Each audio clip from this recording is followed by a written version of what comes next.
devil in a red dress. Call 911, I'm a killer. You know I hate to confess. Bang, bang, got my hand on the trigger. The devil in a red dress. Call 911, I'm a killer. You know I hate to confess. Bang, bang, got my hand, bang, got my hand. Call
Ladies and gentlemen, good evening.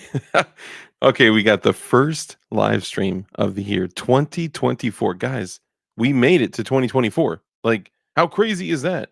And we already got, oh, T for Tejas, my guy. Good to see you. So, for all the people that are in here that don't know how we do things, usually the first about 10 minutes is me greeting everyone, saying hello to channel members, saying hello to you guys, the people that are brand new to the channel, and just my viewers and channel members, because this show is essentially now completely viewer funded because oh snap, I need to plug in my computer. I'm tripping. Hold up. What would you do? Get up off my feet and stop making jive excuses. All right, hold up, y'all. Hold up. Dang, is this not the longest cord in history? Oh, no, I'm gonna do. My bad, y'all. Hold up. Yeet. Oh, beautiful. My bad, y'all. My bad. Oh shucks. How can I do that?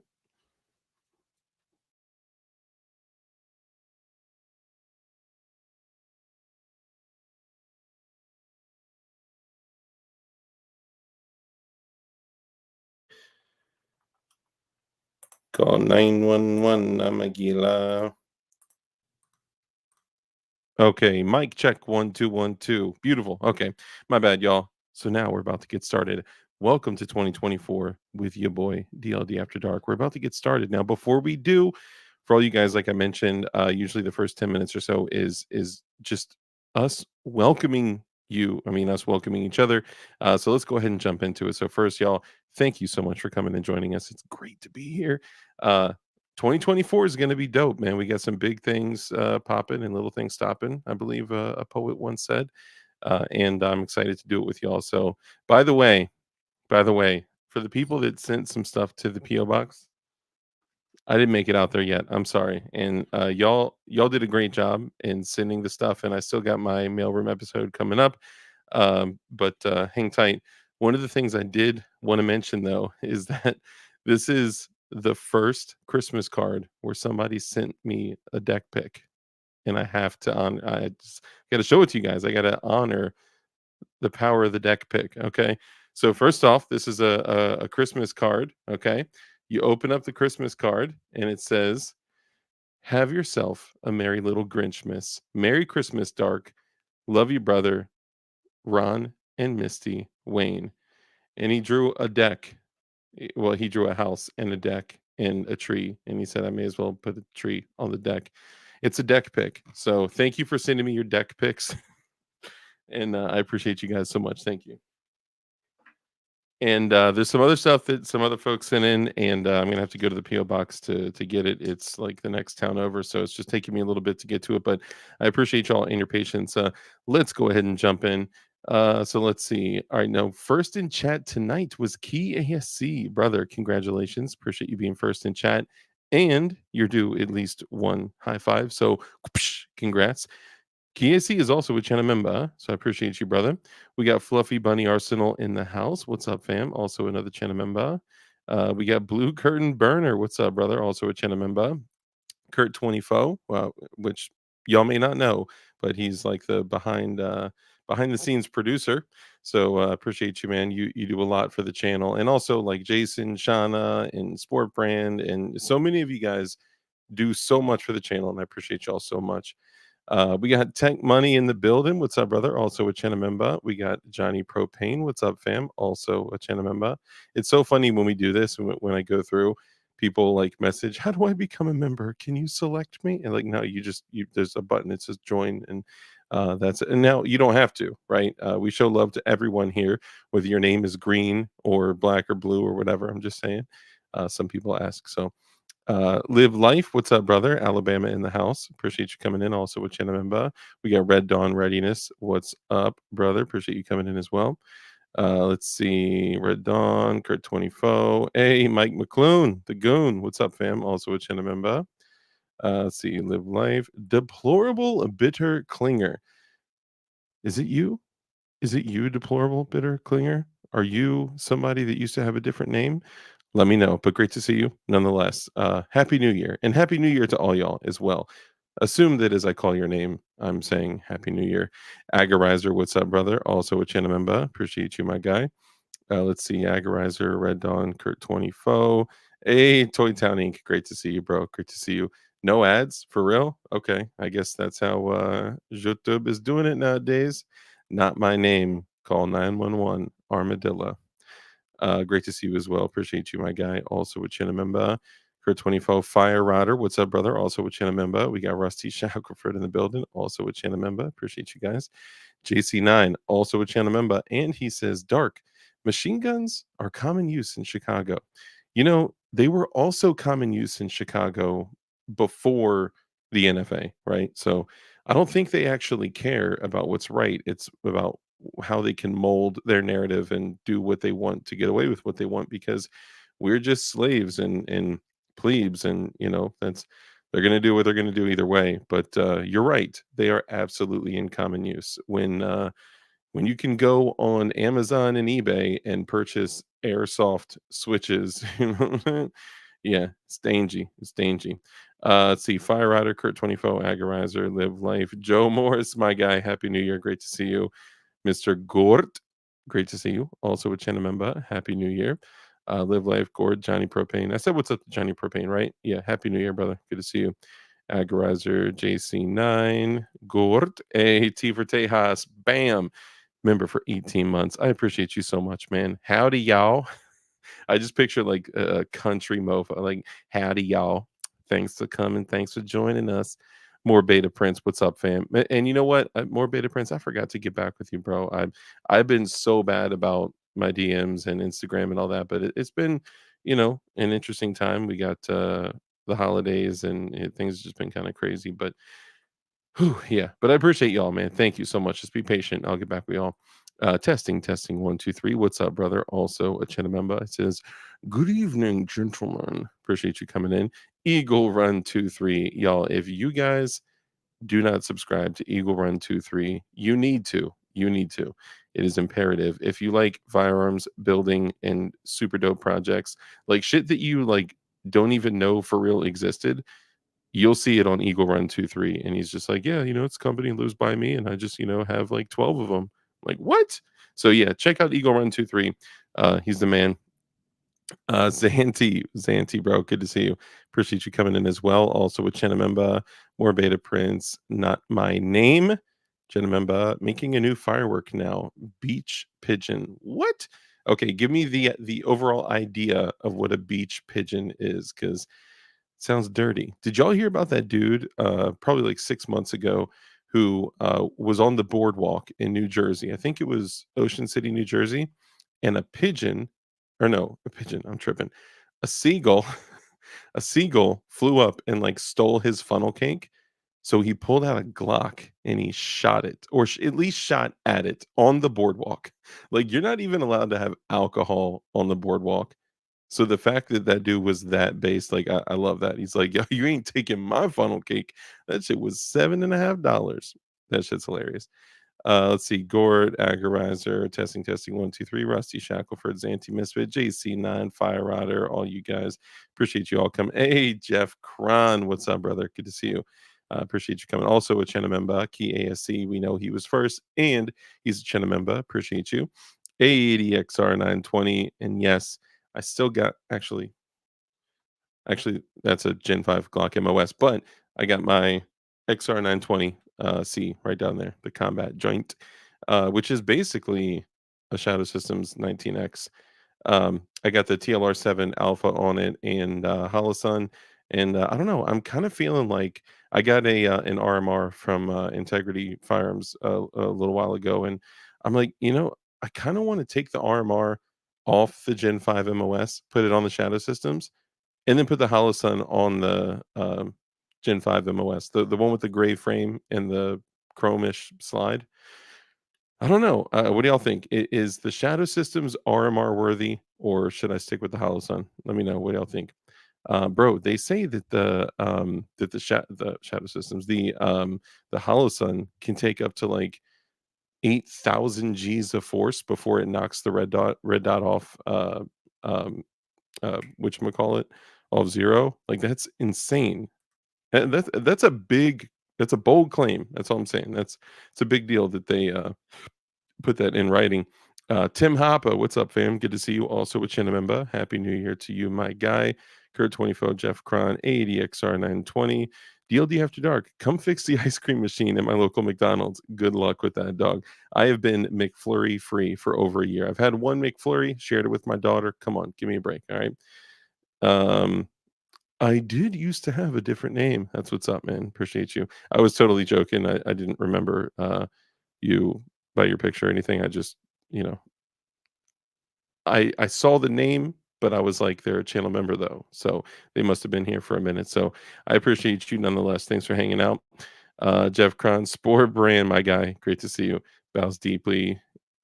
You, everyone in chat, to show our ancestors and family honor and respect. Happy New Year to everyone. Appreciate you, man. Agorizer. I said, what's up? Yeah, Agorizer. What's up, brother? Oh, snap. We got the hold up. Should I do it?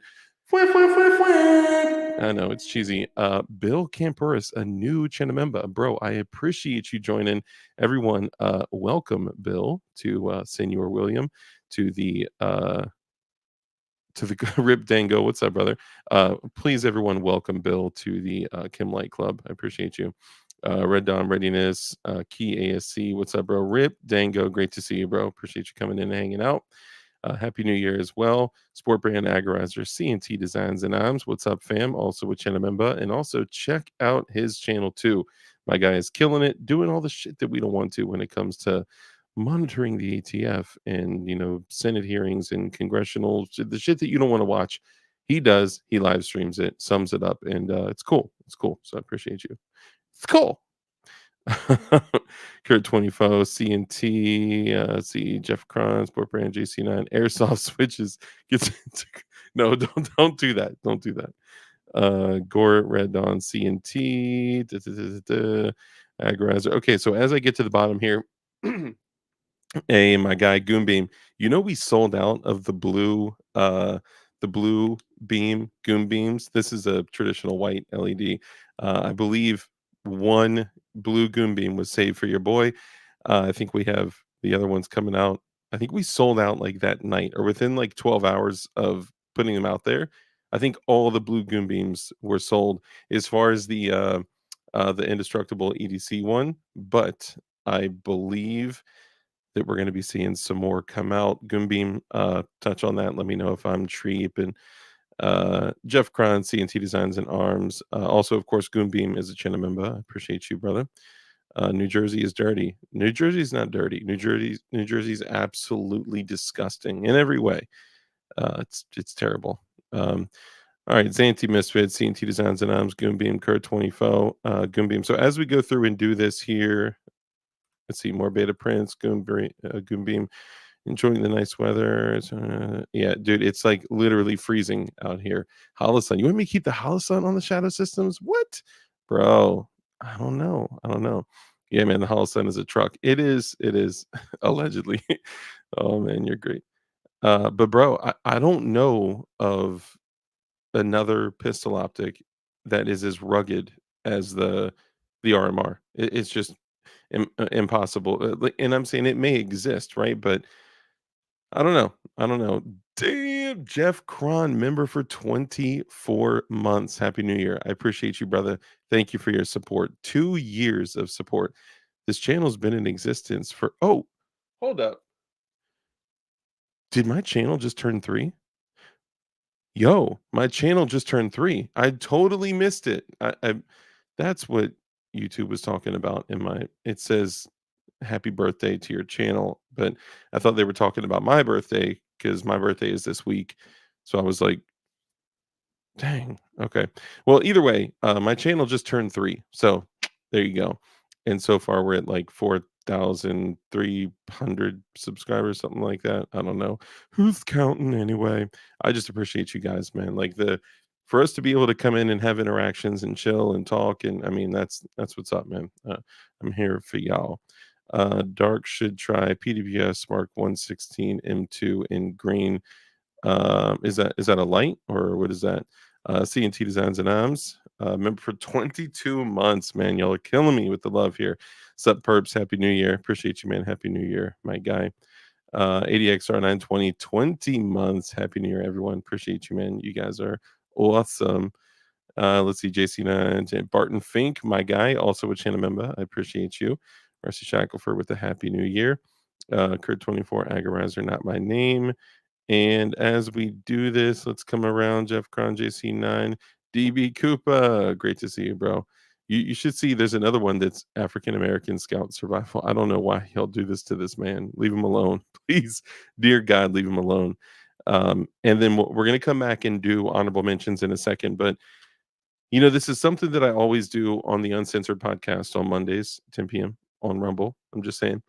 Um, but it's me, like it's part of me. So I need to start doing it here. So from here on out, what we're going to do every single stream as we welcome everybody into the channel and all that, we're going to do what we always do on the Monday night 10 p.m. streams. We're going to do that here. And for you guys that don't know, every single Monday at 10 p.m. Eastern, we, me, John Crump, and Flying Rich, we have a channel on Rumble called Uncensored Podcast. It's not the Uncensored Podcast. It's literally Uncensored Podcast. And we do a strap check. Okay. Now I always come in and I say strap check. And then because it's Rumble, we can actually pull out the shit that we're carrying. But for everyone in chat, we're going to do this is for 2024. We're doing a strap check every live stream. So right now, I want you in chat to be like, because I am a huge proponent of people actually carrying in their homes. Okay. One of the biggest mistakes that we make as firearm owners is We get home, right? And what do we want to do? We got this big chunk of metal and polymer jabbing us in our gut and all that in our waistband. And we get home and we take our gun off and put it in the safe or on the nightstand or whatever. I would implore all of you to continuously stay strapped or get clapped. I would encourage all of you guys to remain armed when you are inside of your home. Okay. If someone boots down your door, all right, and there's several people, let's say, and they boot down your door and you're chilling in your living room with your family and you're not armed and they are you going to run away and abandon your family? This is what had the biggest impact on me. I saw a bunch of videos out there of people that had like surveillance security cameras inside their house, right?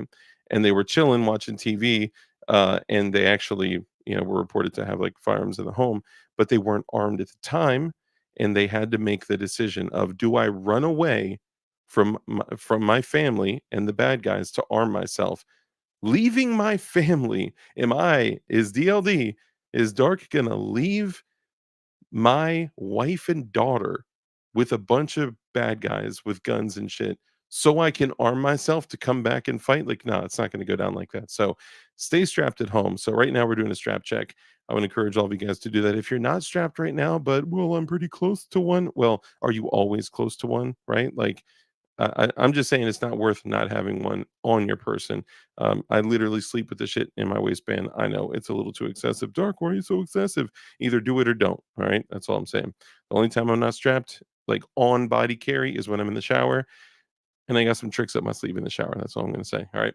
Anyway, so tonight we are carrying the whoop, JM4 tactical holster with the Glock 43X with 21 rounds of 9mm BPLE. Now, what's BPLE, you say? I know, right? BPLE is 115 grain plus P plus. This bitch is moving at like 1,350 feet per second. It is a monster, and it's pretty nasty. So I would encourage you guys to throw yours in chat. What are you carrying? You carrying a Glock? Do you carry those female 365s? I'm just kidding. Do you carry a shower gun? Right, shower gun check. Right. Do you carry a Cold Steel FGX dagger in the shower? Because why not? Which those are also great for potted plants too, because they just chill. Take some things out if you need to.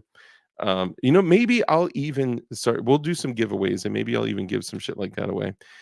Anyway, let's go through. We'll do our honorable mentions, and we'll get started. We got dang old Matt in chat. What's up, brother? Great to see you. Too many choices in the building. Great to see you, brother. Got a cheese, still printing like a mofo. And let me just say that not only did I print some ish in the blood of my enemies, which is fire filament.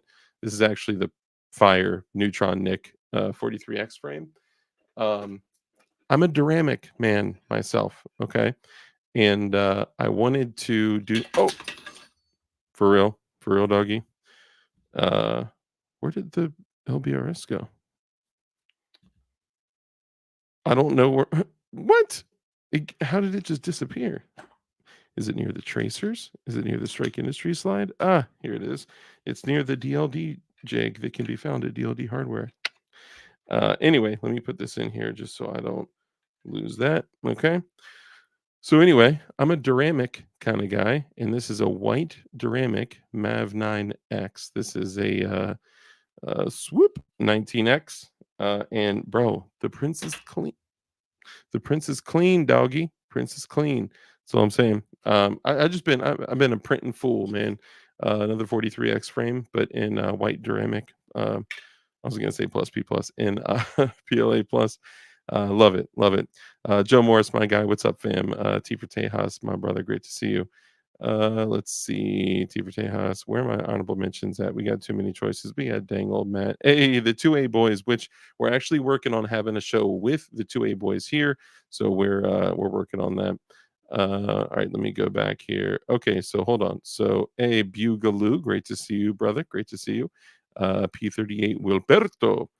Uh, Turcaster Scott Survival. You guys are bad. It's so bad. All right, so what do we got for strap checks? What do we got? We got, hey Kurt, appreciate you, brother. Thank you, man. Not on me, but right next to me. Okay, that's what's up. 22 Rough Rider revolver right in front of this keyboard in the garage. I love it. 22 Rough Rider is cool, man. That's a cool gun. SR9 all winter long. Ah, man, that reminds me of my boy.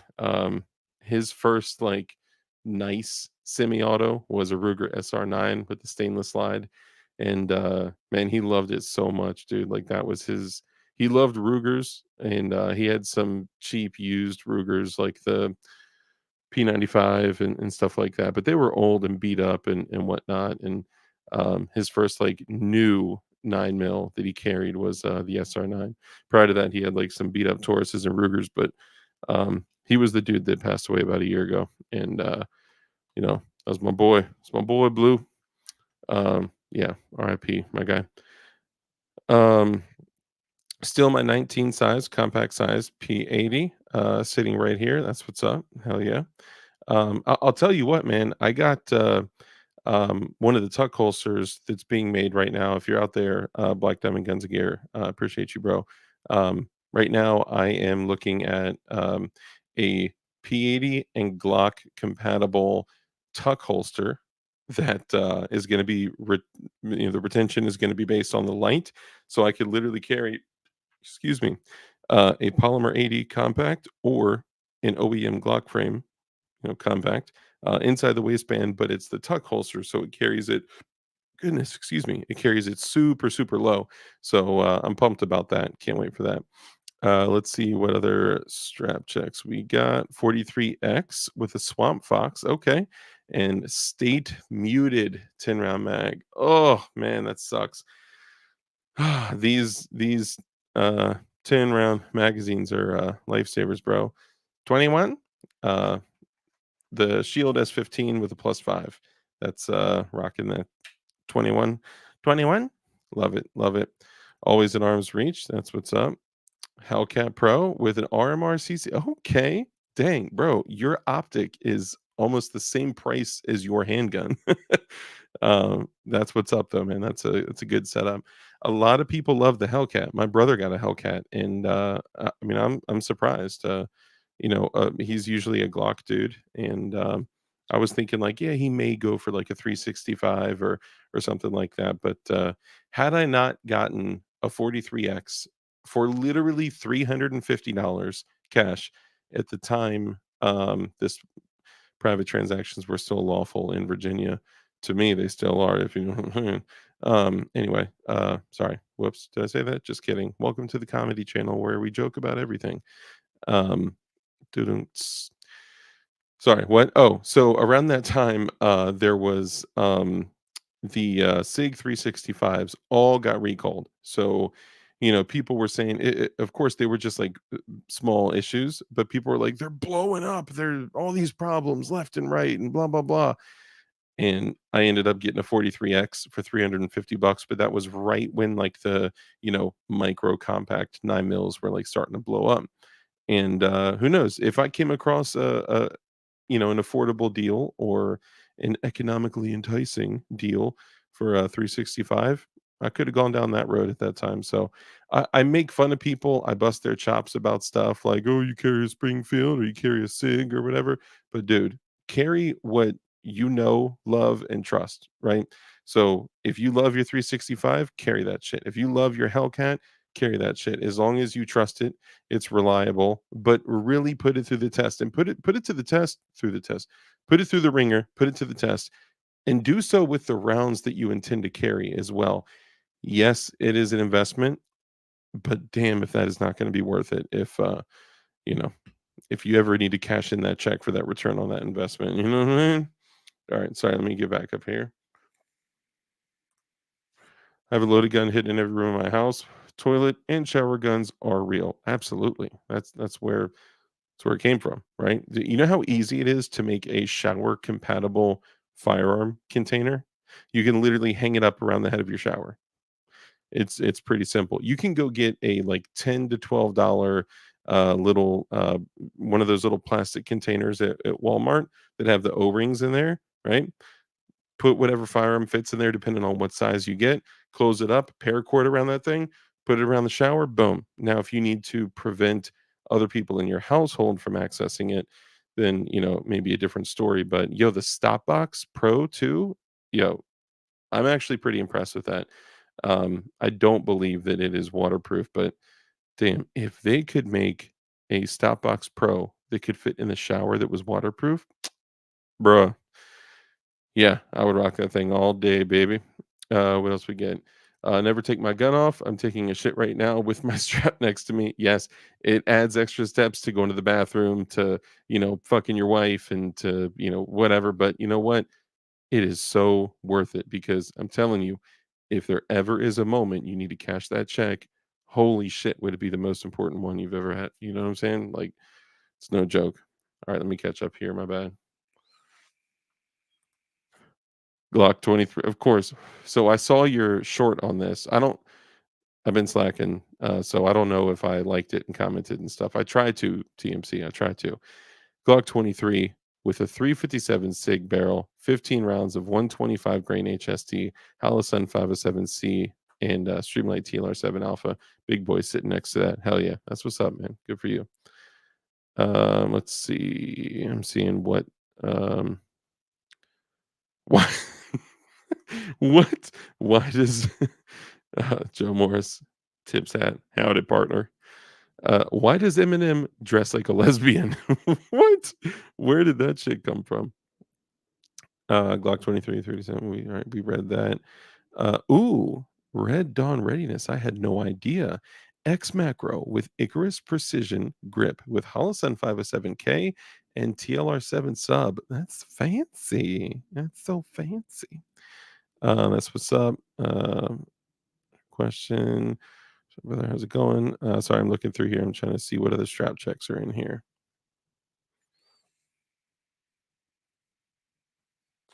Thanks, y'all, for those that are out there hitting up my Instagram right now. I appreciate that, man. Thank you. I for sure don't T Tejas. I for sure don't have a Glock 19 with a mediator in my appendix right now. Yeah, bro. The mediator's the shit. Oh, that's the alpha box. I got the alpha and the mediator. I almost put the mediator on. It's backwards. Fuck it. I got my helmet there. Which, by the way, can we make things like this normal again? Why, if I go to the range, right? I got my ear pro that's attached to my helmet, and sometimes that may be all I got, but I also got the loose ear pro, if I remember right.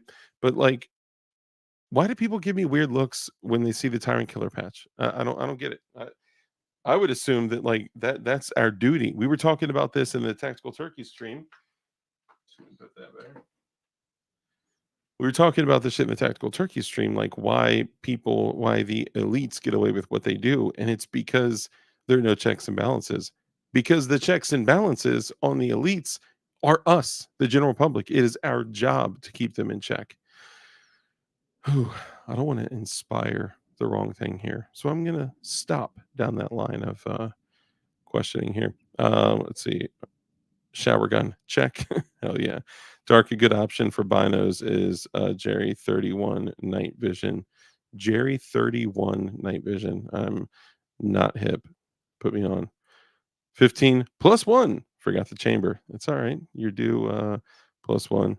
Is it 1350 out of the 43X? I think it's a little less, but 1350 I think is out of a 17. So it's probably like 100 FPS slower ish. Maybe a little ish. I can't say exactly, but it's fast and that shit is bumping. But I keep a second magazine with 124 grain plus P plus. And you can also keep another magazine with like FMJs in it if you want to, right? Like different kinds of ammunition are, intended for different types of tasks. So, you know, um, think of it like that. I think a lot of people say, FMJs are for range ammo only, and then JHPs are for self defense. And in generality, I'd say that's true.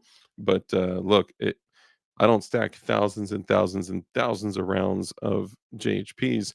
I mean, I do have a lot, but I mean, I'm stacking what I can in FMJs because shit, if it pops off, I'm gonna have to use FMJs, right? But FMJs are good at certain things and terrible at other things, like, well, transferring energy, but they sure poke hella holes. For people that are here now that don't know, I recently did a show where I had a guy that I know, his son, who's 21, got shot, unfortunately. And he got shot with a 9 millimeter. He lived to tell the tale, and he's recovering and he's good and he's healthy right now. But the dude shot him once with a 9 millimeter, 115 grain full metal jacket. The amount of holes he had in his ass, he had 5 bullet holes in him from one 115 grain full metal jacket. And no, he did not die, right? But check this out. So the dude walks up to him and basically was like, "What's up now, punk?" And raised it up and pow, squeezed off one shot. Now he thought he was, I mean, basically aiming down at him on a hill, and it was in like the neck region that he was aiming. So he probably thought he hit him with an execution shot, like lights out, right? But when he fired, and I have all the pictures, I showed all the pictures last time we went over it. But he fired, the guy had put up his hand like, "Oh no!" Right? I had another friend actually when I was younger who got shot and killed, and when he got shot, he did the same thing. He put up his hand, it went through his hand and it was head. Unfortunately, he passed away. But Rossi Brawler is my new shower gun, green Cerakote. That's what's up. So anyway, so the 9 millimeter 115 grain full metal jacket hit his hand first, right in this area, and then it entered here and exited here. So that's 2 holes, okay? Then it hit his shoulder, coming in a very strange direction, deflected, exited about right here when it bounced off of his, like, collarbone area, and then went back in.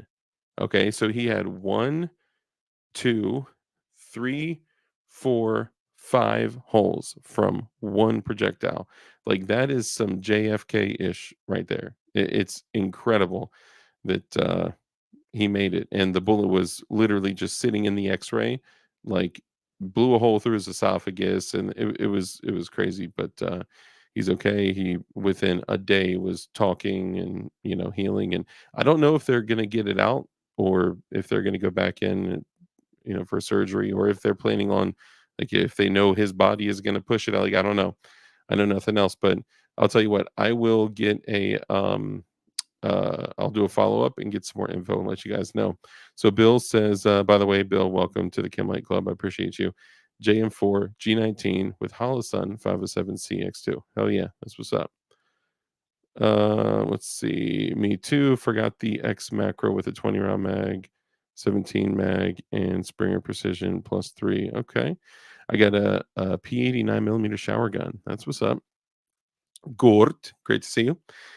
S&W Shield Plus on me, even at home with Federal HST 124s. Bro, those HSTs are some incredible, incredible projectiles. Like, shooting them into a liquid medium, which I've shot them into, like, water a lot. They are one of the most consistent expanding rounds. Now, I know a lot of other people have said, like, well, that's not the most important thing. And it's not, right? But I'm just saying, they're just gorgeous. They look like jewelry when you pull them out the the water. PF940C with a dagger slide. Bro, don't those go together so effing well? It's crazy. JM4 Glock 48 MOS with a Gideon Judge on it. Hell yeah. I wish Jordan Vinro and Bob out there, if you can hear me, I wish for my birthday, which is this week, I wish I got a PR trigger and a Gideon Judge. I'm just saying. Can I say that? Am I allowed to say that? Yeah, just saying. P365. Hell yeah, that's what's up. Hating life at work today. That sucks, Mike McClune. I'm sorry to hear that, bro. Um, quick draw McGrawing on the ops. Sport brain. Just practicing quick drawing McGrawing on the ops. You know the deal. Oh, y'all are too crazy. Johnny Ba. Johnny Ba, what's up, brother? CNT. My bad. I'm P365. Kind of cute. Right? Let's see. Sorry, I'm catching up. Polymaker all day, right? Isn't the blood of my enemies ish like so gorgeous? I'm thinking of doing like actually annealing the blood of my enemies, but we'll see. I don't know how well it's gonna do. I think if anything, I may do a full size frame in it because I think that 43x frame may not be strong enough. Like it doesn't have enough material in it, and the HTPLA, even though it's high temperature PLA, for y'all that don't know, we're talking about the 3D printed 43x frame. Um, I don't know. It may not be enough material to keep it alive unless I anneal it, but I don't know. I don't know shit about annealing. I mean, I know the idea of annealing and stuff, but yeah, we'll see. P38 Wilbur, what's up, fam? Sorry, let me catch up on these comments here. I'm super behind. Oh, nice, DB Cooper. You just ordered one too. That's what's up. Were you able to use my link? Someone told me that they tried to use my link on Gideon Optics. It's in the description, and they had an issue. They were able to use my code and save money and get free shipping and stuff, but y'all better stop talking about my P365 like that. It's an X macro, and when you carry 24/7, it's perfect fit. Yeah, so no joke. Like all jokes aside, it's just like a little Glock versus Sig kind of thing, but it's a joke. You know what I'm saying? Hey, Evan Budzinski, what's up, bro? Happy New Year to you as well, and I appreciate you coming in. Detective John Kimball, great to see both y'all, man. I know I don't get to see you guys too much, so thank you for coming in. Happy New Year. Ed Zachary, what's up, bro? Happy New Year. Jimmy Kimmel getting defensive about the flight logs. What? Bro, I did a whole live stream on the Epstein flight logs, and it's great to still be here. Hey, John Rice, what's up, brother? Also a channel member. I appreciate you, my guy. Thank you. Steve Whoop. Hey, everyone, welcome Steve Whoop. He is a new subscriber. He actually came to us from Clint with Classic Firearms, who you guys know has been on the channel before. He's a friend of the channel. I was actually just talking with him on the IG DMs before the stream. I've never seen a cave painting of a salad. My guy. Scott D. Magnificent, what's up, fam? I want to judge Tracker. It's too damn big, and that's why I like it. Let's see. F everyone on those flights. Oh, bro, it should have gone down every flight. I'm playing DLD. Oh yeah, so my bad. So what I was saying is, it's kind of like the hey Armitage, what's up, fam? Damn, everybody, all the OGs are coming in here, man. Great to see y'all. So it's kind of a joke, right? It's like, and I know you know this, right? I'm just explaining it for everyone else that so many people are like, oh my gosh, people get so offensive about their carry guns, right? Like it's always going to be like Glock versus SIG and 1911 versus, well, modern technology. But like, I know that SIGs work very well. Mostly. I know that the SIG 365s work very well, right? I know that they're extremely comfortable. I know that they're very, very comfortable to carry, and I know that they've come a long way, and they've basically cornered the market on very small, micro compact 9 millimeters. Um, but there's just something about the 43X. I honestly, I think it's because I just had it first, and I've been shooting Glocks for 20 years. Like that's and for a young boy like myself to be doing anything for 20 years is crazy. But yeah, I mean, look, I'll tell you, and bro, no lie, Beretta 92 FS best ever. So I love my Berettas, but I'll be real, my 92 FS lives in the gun safe right there. However, my M9A3, that is a straight killer. Like I could literally shoot individual teeth out of a silhouette with that thing. Like it's insane. I love it. Dang, ADXR920 gifted 10 DLD After Dark channel memberships. Man, bro, ADXR920. What an excellent birthday gift to me. Um, my birthday is this week, so I appreciate you, all you guys being here. It means a lot for real. But thank you so much, ADXR920. Appreciate you, man. Haven't tried the macro though. Yo, the macro is fire. I will say it's extremely comfortable. It's very light. It's got I mean, they're in the same class. Okay, so people are probably going to disagree with this, right? But the Glock 43X and the SIG 365 are really in the same class. I'm not going to give you shit for carrying one over the other, right? But just if you're going to carry one, carry it all the time, carry it in your crib, get as many rounds through it as you reasonably can without going broke. And whatever your carry round is, have enough to put through it to be 100% confident that when you pull the trigger, that shit's gonna go bang, right? Like, I'm not carrying my shadow systems right now, right? Because I've only put through the recommended break-in period of 200 rounds. Once I get through 500 rounds with 0 malfunctions, with good quality ammo, then I'm gonna move to, 100 rounds of my, JHP of choice. Once I get through 100 rounds of that thing with 0 malfunctions, then I'll be able to trust it in my waistband. And the purpose of that gun was to be my EDCC, my everyday church carry. Although I don't go to church every day, but every day that I carry when I go to church. So Sundays and stuff. Dang, bro, Kurt 24 just gave away 5 DLD After Dark channel memberships. I appreciate you, bro. Look at that. Happy early birthday, Dark. Thank you. Thank you. I appreciate y'all, man. For real. I do. And because both of y'all are giving away channel memberships, let's shout it out. So let me go back here. Oh, Lead on Steel, DLD After Dark. I finally tried the Strike and SLR Rifle Works plus zero mag extension for the G44. They work great and gets one step closer to having my 44 set up as near as I can to my carry gun. Okay, dang. I am genuinely surprised that those worked. But I'm pumped for you, man. That's dope to learn that they work. So ADXR920 gifted 10 DLD After Dark channel memberships, and Too Many Choices was gifted a channel membership. Gutta Cheese, my guy. See, it pays to be here, y'all, and engage, because when people give away channel memberships, it really only is to the people that actively engage.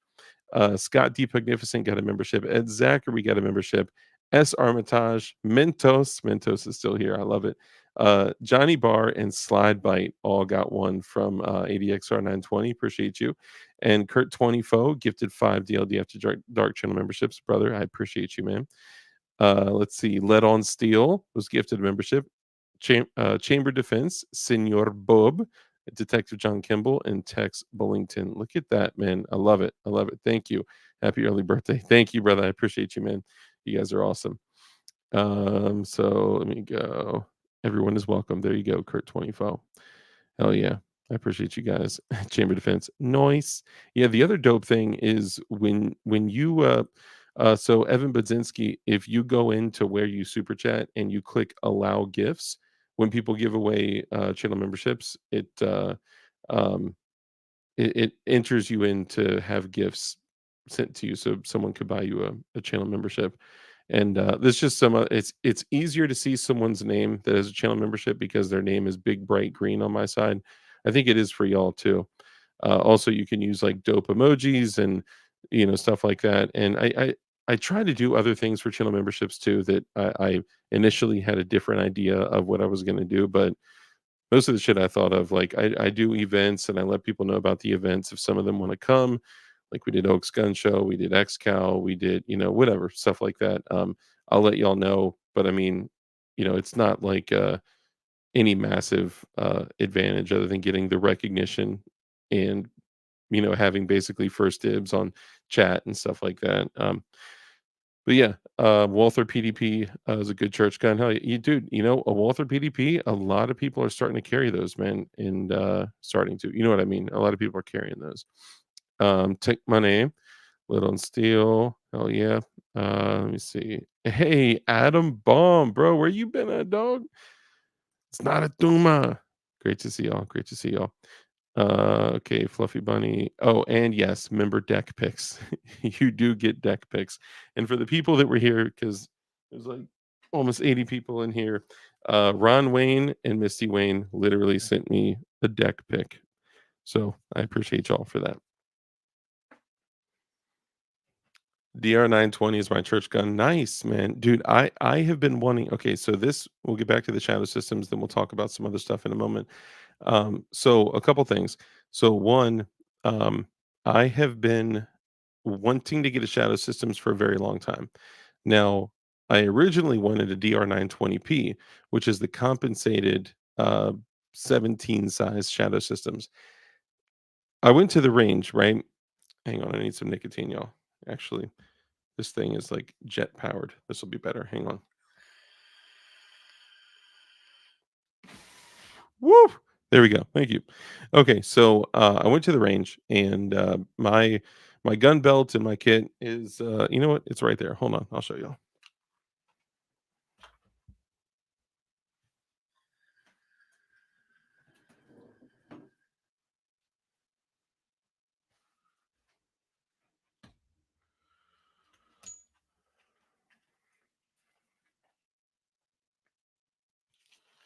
Okay, so this is my current setup. Let me move this real quick. So this is a what is it? Blue alpha belt. Okay. I got my 6390. Yeah, 6390. Surefire 6390. I wrapped it in multicam myself. Yes, that is my multicam job. I'm very proud of that. Ask me again if I'm proud of it. I am. And this is my Gen 5 45 that's all, fancy and stuff. I got the house and SCS on it. It's dope. I also wrapped the drop leg and all that.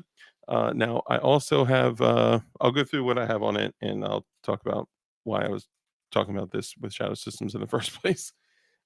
So Blue Alpha Belt. I got the little Skittles pouch there for the dump pouch. It's a smaller one, but it's super effective. It rolls up to be very small, to where when you position it at the like 11 o'clock spot, you can still completely bend over. You could bend over, touch your toes, jump, run, hop over a fence, climb, do whatever you need to do, and it doesn't get in your way. But if you open it up, it's still small enough to where even if you got empties in there, Skittles in there, whatever, freaking Slim Jims, because dumb pouches are for snacks, right? Let's be real. And empty magazines. It doesn't really get in your way. It moves freely. So that thing has been great. That's by STAC. Um, I switched over recently from HSGI, the tacos, to the STACs, and I've loved them. I got 3 pistol mags on here. A lot of people are like, "Well, Dork, that's so many pistol mags." It is. If I have to go to my pistol, I want as many bullets as possible. I want many rounds of ammunition as I can possibly have in here, okay? Um, and then I have 1, AR mag, and people are like, "Well, why do you only have 1 AR mag?" Because generally speaking, my AR mags are all over the rest of my kit. I considered putting a second one on here, but for real, if I throw on my pistol belt, it's because I need a pistol belt, and I at least have 1 reload if I need to grab my rifle to use in conjunction, with my long gun. And then I have this, which is about to get switched out.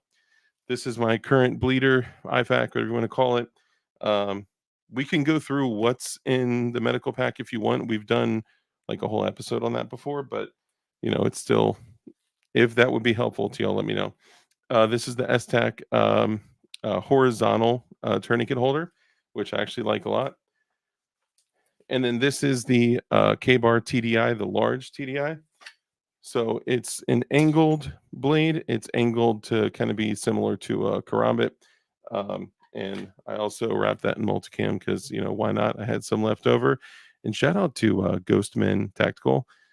No, Ghostman Designs. I'm sorry. Ghostman Designs does wraps. So if you want to wrap your holster in whatever pattern you want, bro, the instructions, the wrap, the everything, they made it so easy, and I love it, and it just makes your gear look way cooler, and it's more unique to you. If you want to do, they literally have everything from the poppies of war, like they have literal poppy plants with like guns in the background and shit. It's so dope. Um, to every possible camouflage you could think of. They literally have a Britney Spears camouflage. Okay. It's just like 20 different Britney Spears pictures all over. I know. You need to see it to understand it. I wouldn't personally wrap all my kit in Britney Spears pictures, but it may be worth it. Um, So not for the firearms, it's for, the holsters and gear, and so, like, when I wrapped the drop leg, the holster, the Safariland holster, the knife, kydex, and all that, that was all from, Ghostman Designs. They do have vinyl wraps for guns, but don't do that, guys. Don't do that. Um, and it was like 30 bucks, so it's definitely worth it. My bunion.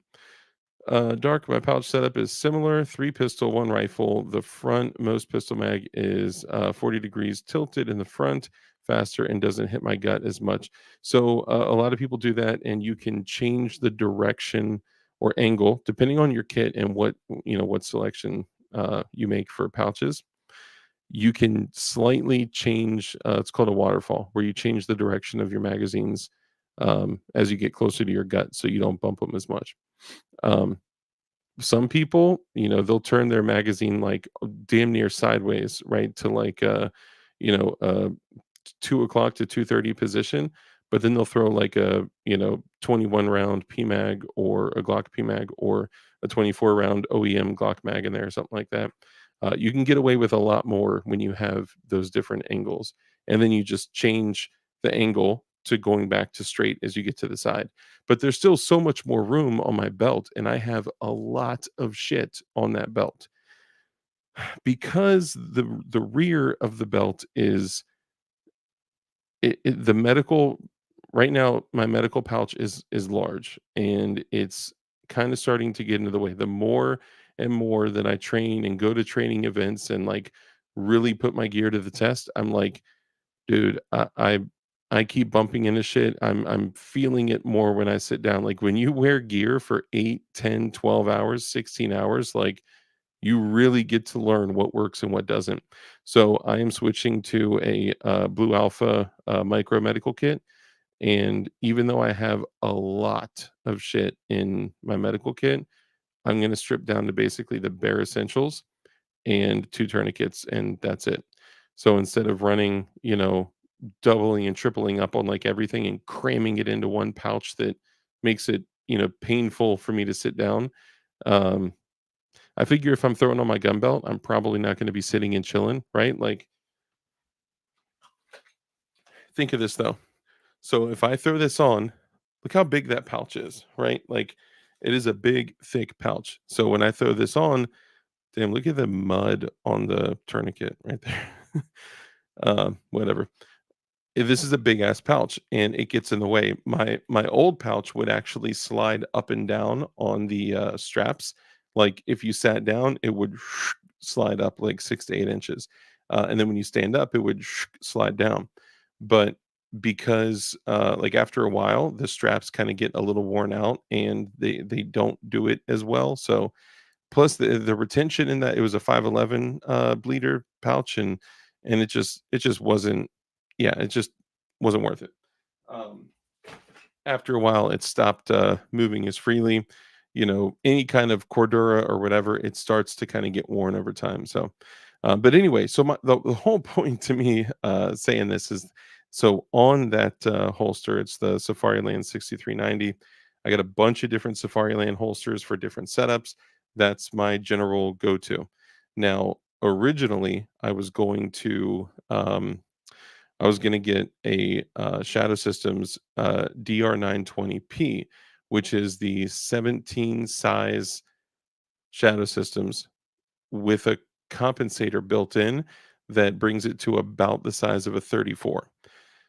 The reason I was gonna do that is because 1, I desperately wanted a Shadow Systems, but spending $1,000 on a Glock that I could put together for sub 500 bucks quality-wise, although there are a lot of great benefits to the things that Shadow System does, especially with their mounting system and all that, not to take away from them, right? They've done an excellent job. But I'm like, man, that's hard to, drop $1,000 on something that I already have like 40 Glocks like that are capable of similar things. But the thing that sealed it for me was this. So I had that day taken off my Glock holster and I had put my Beretta. I have the Ranger holster that I use for my M9A3. You can use it for the 92FS, M9A1, whatever. Um, Usually you would use it with a railed Beretta because it's a light bearing holster. So I have that thing right over there too. I can grab it and show you guys if you want. Excuse me.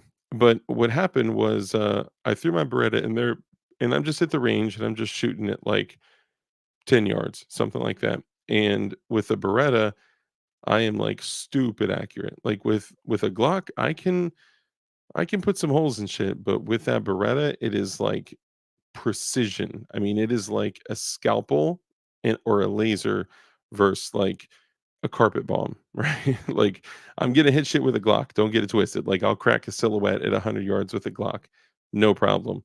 But with the Beretta, it's like, okay, what quadrant of the frontal lobe do you want me to hit him in at at 100 yards? It's crazy accurate. So I was shooting the Beretta, and I'm not just trying to toot my own horn. I'm trying to explain kind of how this all happened. So I wanted a Shadow Systems, but I was at the range shooting the Beretta. These two new dudes, newer shooters, were next to me shooting, and they kept like looking at me while I'm shooting, and I'm thinking like, okay, they're probably looking at me like with me in my pistol belt, my kit, like, oh, he's a LARPerator or whatever. But as I'm shooting, one of the dudes, they were shooting a shadow systems, and one of the dudes pokes his head over. He's like, "Bro, your accuracy is insane." And I was like, "Yeah, it's not my accuracy. It's the gun's accuracy. This thing is nuts, right?" And they're kind of like all over the paper. They're hitting the paper, which is good for a newer shooter, right? You remember that, like back in the day when you were like, "I want to keep my target," right? Like it was, newer dudes, right? And I'm by no means am I like the super tactical, practical, dude. Like I just shoot a lot. Been shooting for a long time. Hang on. So they're shooting the Shadow Systems DR920p, one of the ones that I've wanted for a long time. And I'm shooting the Beretta, and they're like, "Dude, your accuracy is like insane. How do you do it?" And I was like, "Well, here's some things that I would change. Just some minor stuff, basic stuff with their grip, and just some things that they were doing that, if they made some slight adjustments to it, they would garner better accuracy." And I was like, honestly, this gun, the Beretta M9A3, is crazy accurate. It's doing the work for me, right? I'm just the what do you call it? Like the steward, right? The tool is the one. It's both of us, but you know what I mean. Anyway, he's like, well, I just got this Shadow Systems DR920p, and it's not that accurate. And he was like, do you want to shoot it? And I was like, yeah, sure, I'll shoot it, bro.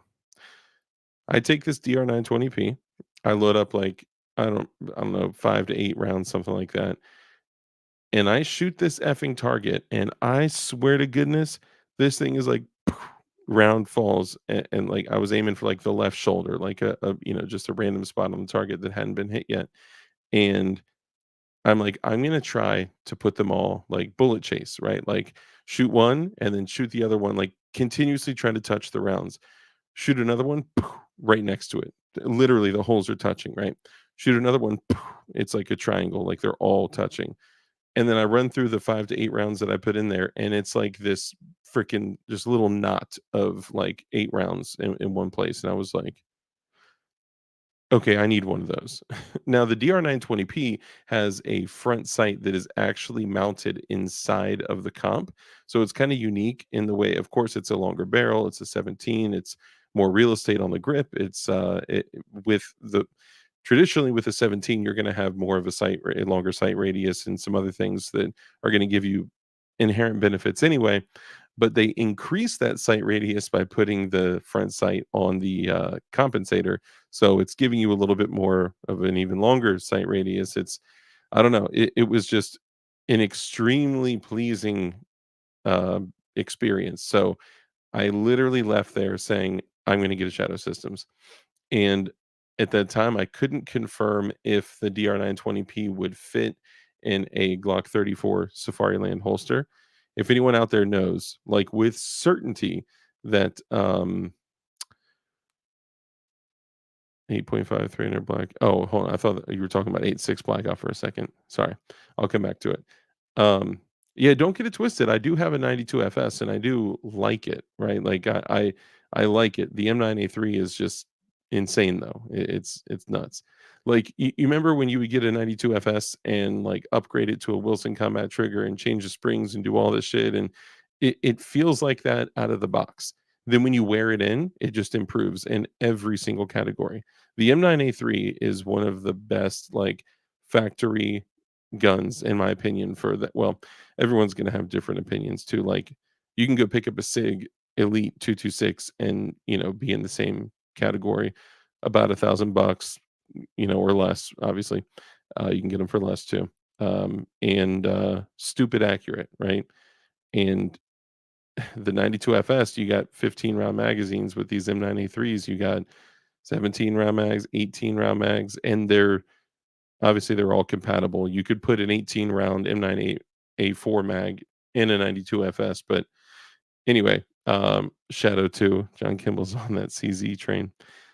Anyway, so my whole point to this was this. I left there saying I am absolutely going to get a Shadow Systems, and I wanted the DR920p, but I was like, I don't know if it will fit in uh, a Safariland RDS holster, so I need to confirm that. Well, during the time when I'm waiting to confirm if they are going to fit or not, I see a Black Friday deal come up for an XR920C, so Shadow Systems FDE XR920C for $499.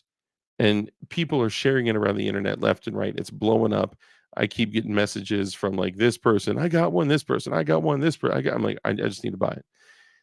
This was not the premier time for me to be buying firearms either because, reasons. Okay. We don't need to get into that. But anyway, um, I bought it because it's a 19X sized firearm, which every single firearm, so I like redundancy because redundancy is redundant. And because redundancy. So a 17 size grip with a 19 size muzzle is my primary on my gun belt, right? That's my go to. My nightstand gun is a 17 size grip and a 19 size muzzle. My backup gun that goes between the car and the safe and here and that and the kitchen and all that is a 17 size grip and a 19 size muzzle. And I just wanted as much consistency and redundancy as possible. So when I bought the XR920C, I knew that I was going to have a 17 size grip with a 19 size muzzle and everything would be solid. So it's essentially a Shadow Systems 19X. Do I wish that I held out and I got a DR920p? Of course, I would love to have one, but $1,000 or 1,089 for essentially a compensated Glock 17, like, oh, that'd be tough, man. 499 for an XR920C? Yes, I would do that again all day, no problem. I know it's bigger, but I still prefer my USP9 tactical to my M9A3. Wow, really? Dang, you're right. They are bigger. It's much much larger. Pepe gave me his old six shooter back when Wild William was trying to rob the local saloon. Let's see. My bad. I missed a whole bunch of y'all's chats, dude. That is what happens when I run my mouth. 2 meters of paracord. 6.8. 277 Fury. So hold on. So the 6.8 by 51, that is uh the same as 277 Fury. 277 Fury? Is that what it is? Bob, good to see you, bro. Senor Bob, Vanessa Kitty, great to see you. Happy New Year to both you guys. Look, I like CZs, man. I think they're good guns. I don't know. There's just something about the combination of an extremely thin and narrow slide. They shoot like an effing dream, dude. It's like when people, hey, M. Gabriel, good to see you, bro. I don't know. Sig 320s just can suck. Everything about that. I don't like them. I built one and then it worked. There were some issues with it. I built one out of a MUP 24/7. 24/7? No, I'm sorry, the MUP one. The 24/7 is the 365 variant, which is not commercially available. Let me just say that. Um, and then it was cool, but there were some issues, so I ended up getting a factory SIG 320 fire control unit, threw that in there, threw the parts in there. It's running on all Patmos parts and a factory SIG FCU, and I just don't like it. I don't like it. I don't know. Could it blow up? Yes. Could it shoot me in the D bag? Yes. In the old pillow sack? Yes. Could it blow your femoral artery on your friend's basement, floor or wall? Yes. Um, would it definitely? I don't know. Who knows, right? But I would much rather holster a Glock pointed at my crotch than a Sig 320. Is it probably trustworthy? Probably. Would you even allow the word probably to be used in a potentially life-saving or, a, preservation of life situation? It's just not, it's not something I'm willing to take a gamble on, you know? Damien Christ, bro, if I didn't say what's up to you, I'm sorry. Great to see you. Never had any issues with my 320. Yeah, I mean, most people haven't, um, I just wanted to, stick with, the Glocks. Gabber, what's up, brother? Great to see you. Happy New Year. Hope you're doing well. And feel free to send me all those dangerous Sig 320s. Yeah. And look, I'm not saying it's bad. I'm just saying if you don't like CZ, you should go to your local proctologist. So here's the thing.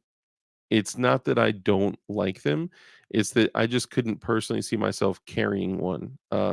Would I throw one on the nightstand with a light on it? Absolutely. I mean, those guns are like cheating when it comes to actually shooting them. Would I carry one, inside the waistband or something like that? I don't know. I mean, something about running the gun with a super narrow slide and all, I don't know. It just doesn't do it for me. Do I think they're gorgeous guns? Yes. Do I think they are magnificently manufactured? I mean, super high level of just over engineered, super solid, just excellent guns. Yes. Um, but the not the manual of arms, like the way it feels to grab that bony ass slide and rack it and slingshot it forward. The I don't know. I just couldn't see myself carrying it and running it as like my go to war gun. And I would like my carry gun, I want as much redundancy as I can within, my firearms, meaning, my handguns, but also my long guns and all that too. And that's why most of my long guns are 10-3, 10-5, 5.56, blah blah blah. However, I do have that 14.5-inch Geisley Super Duty in 40 millimeter green, which I still have not fired yet. So hang tight. I will very soon. Very soon. I just don't personally want to tuck a cig in my pants, like a 320 or a CZ, but I think they're good guns. Like I know dudes that literally appendix carry 320s 24/7, almost 24/7. It's just not my thing, you know. I'm a FUD though. The P226, P228, 229 were just so much better in my eyes. Okay, so maybe that's where it's coming from because like when I was younger, I would look at the what they call now the classic line. Bro, the 226s are just monsters. They're incredible guns.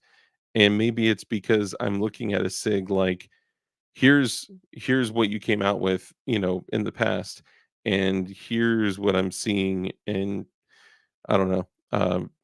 If I'm in the middle of a gunfight and I had to pick up a gun off the ground, could I run a 320? And absolutely, no problem. And I think it's a good gun. Um, if I was in a gunfight and there were two guns on the ground, a Glock and a 320, do you guys want to take a guess at which one I would pick up? Let's be real. All right. Y'all know which one I'd pick up. The 226 Elites, bro, what they did with the Elite, the way that they basically took like what's that shit that chicks wear that makes them like like the girdle, right? They basically took like a girdle up to where the web of your hand, goes in on the grip. So like when you're running this thing, you have such a tight grip on like, right under the bore axis and it is just I mean, you could just blow rounds out of that thing all day and it just feels like you're shooting just nothing. Is it a corset? Is it whatever it is? Those things that they tie up super tight to make their bodies shaped like, you know, weird, yeah, y'all know what I'm saying. Anyway, corset, yeah, what did I say? Did I say I probably said something stupid and wrong, but whatevs.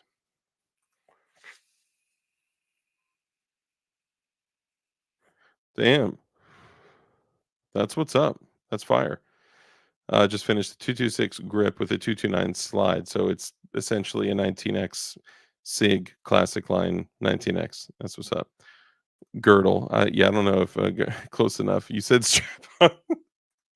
Oh, you guys. I wish I still had my 229 Elite. That was a great carry gun. So I actually knew when I worked at the gun shop. I knew a federal air marshal. Do you guys know what air marshals carried for the longest time? And I think even recently there was a dude that was in one of our shows that said, "I'm an air marshal. We are still issued these firearms in this caliber." Do you guys know what it is? Fluffy Bunny Arsenal says, "Dark, don't too many choices. Don't feel bad. Still haven't fired my Shatec CT-15 I got months ago. Damn." So TMC nailed it. They are issued SIG 229s and 357 SIG. Now, I think the reason that they're issued the 357 SIG and 229s is because they want to blow through a target and eviscerate it, and once it's gone through the target, have it be as ineffective at passing through aircraft grade aluminums as it possibly can be. It dumps a lot of energy into the target, man, and it's slow after that. Yep, 357 SIG, 357 SIG, SIG. Yep, you guys know what's up. Feds, feds, feds, feds, I'm just kidding. 38 special. No, it's so.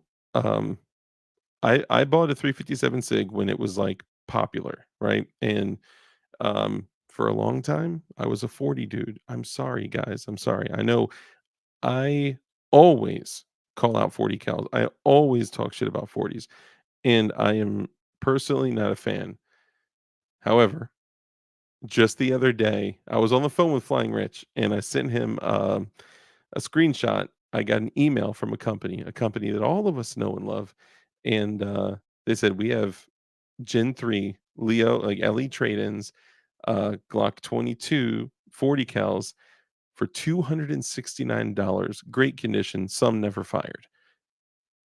And I was like, 269. And Rich was like, "Well, what do you have to do to convert that to a 9 millimeter?" And I said, "Well," he said, "Can't you just drop a Glock 17 barrel in there?" I said, "Well, no, you can't. It's different barrel geometry.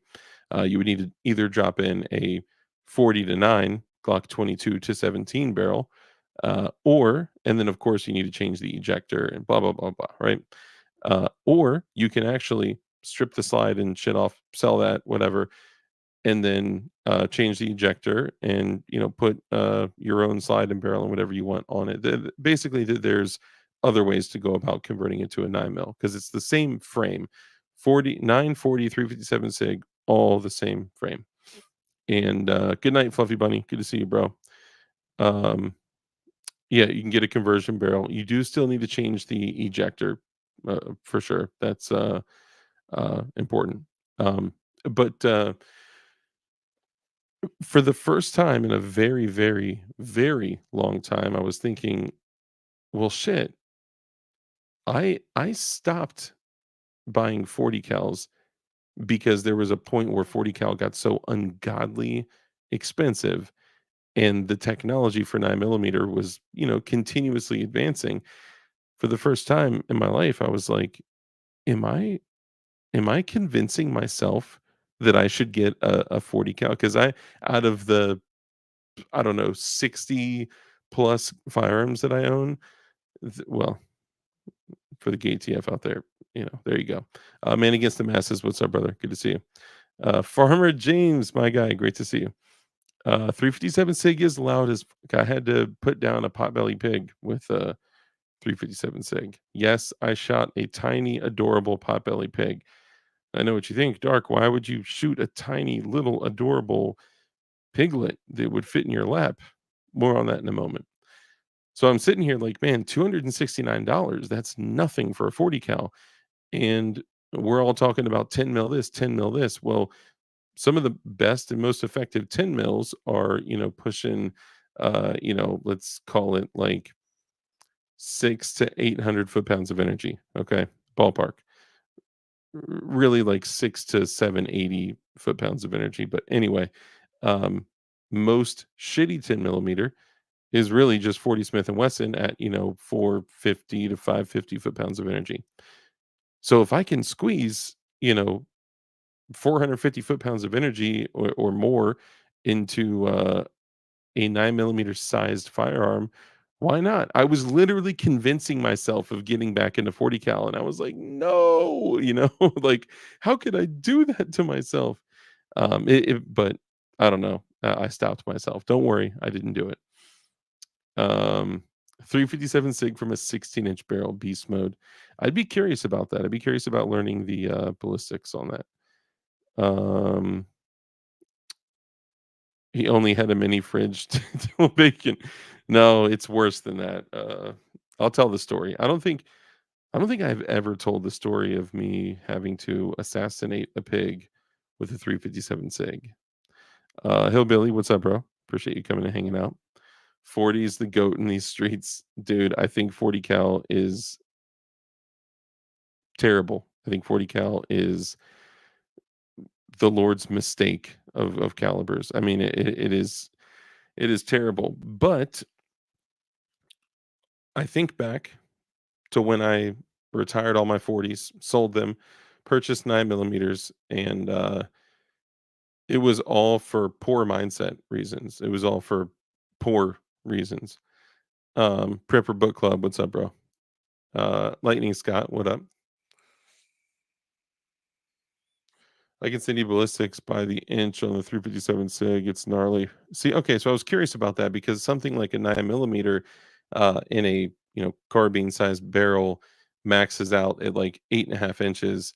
And from what I understand, 8.5 to 16.5 inches, you're only gaining about 50 foot per second average. So, most people say if you're going to do a sub gun, what some people call PCCs, that basically running, you know, a pistol caliber carbine, maxing it out at 8.5 inches is basically the same thing as rocking a 16-inch. So because a 357 SIG is essentially a 9 millimeter size projectile, I didn't know if that held true to that same kind of thought process, or if because of the increased velocity, if that had anything or any impact on it.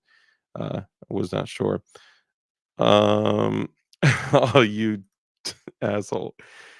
Johnny Propane says, "Hey, Dark, remind us again about what caliber you say saved your life."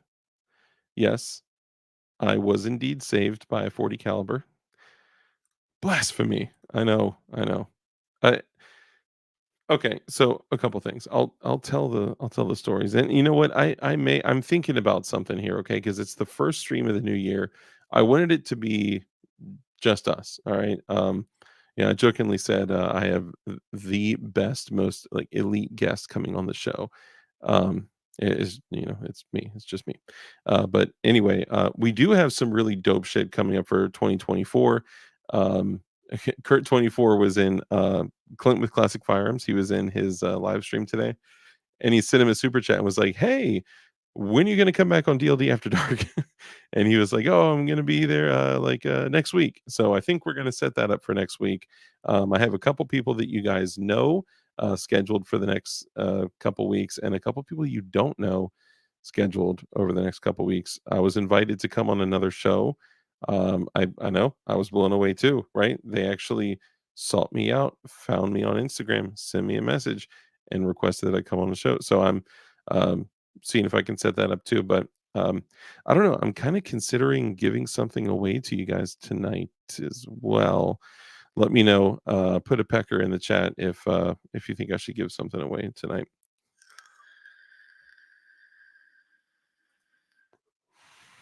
Clint said he wanted to be on. He did. He said that again tonight. I'm like, dang, he's actually telling the truth, guys. Can you believe it? Detective John Kimball, West Virginia is further away from DC. Just saying. Yeah, it is.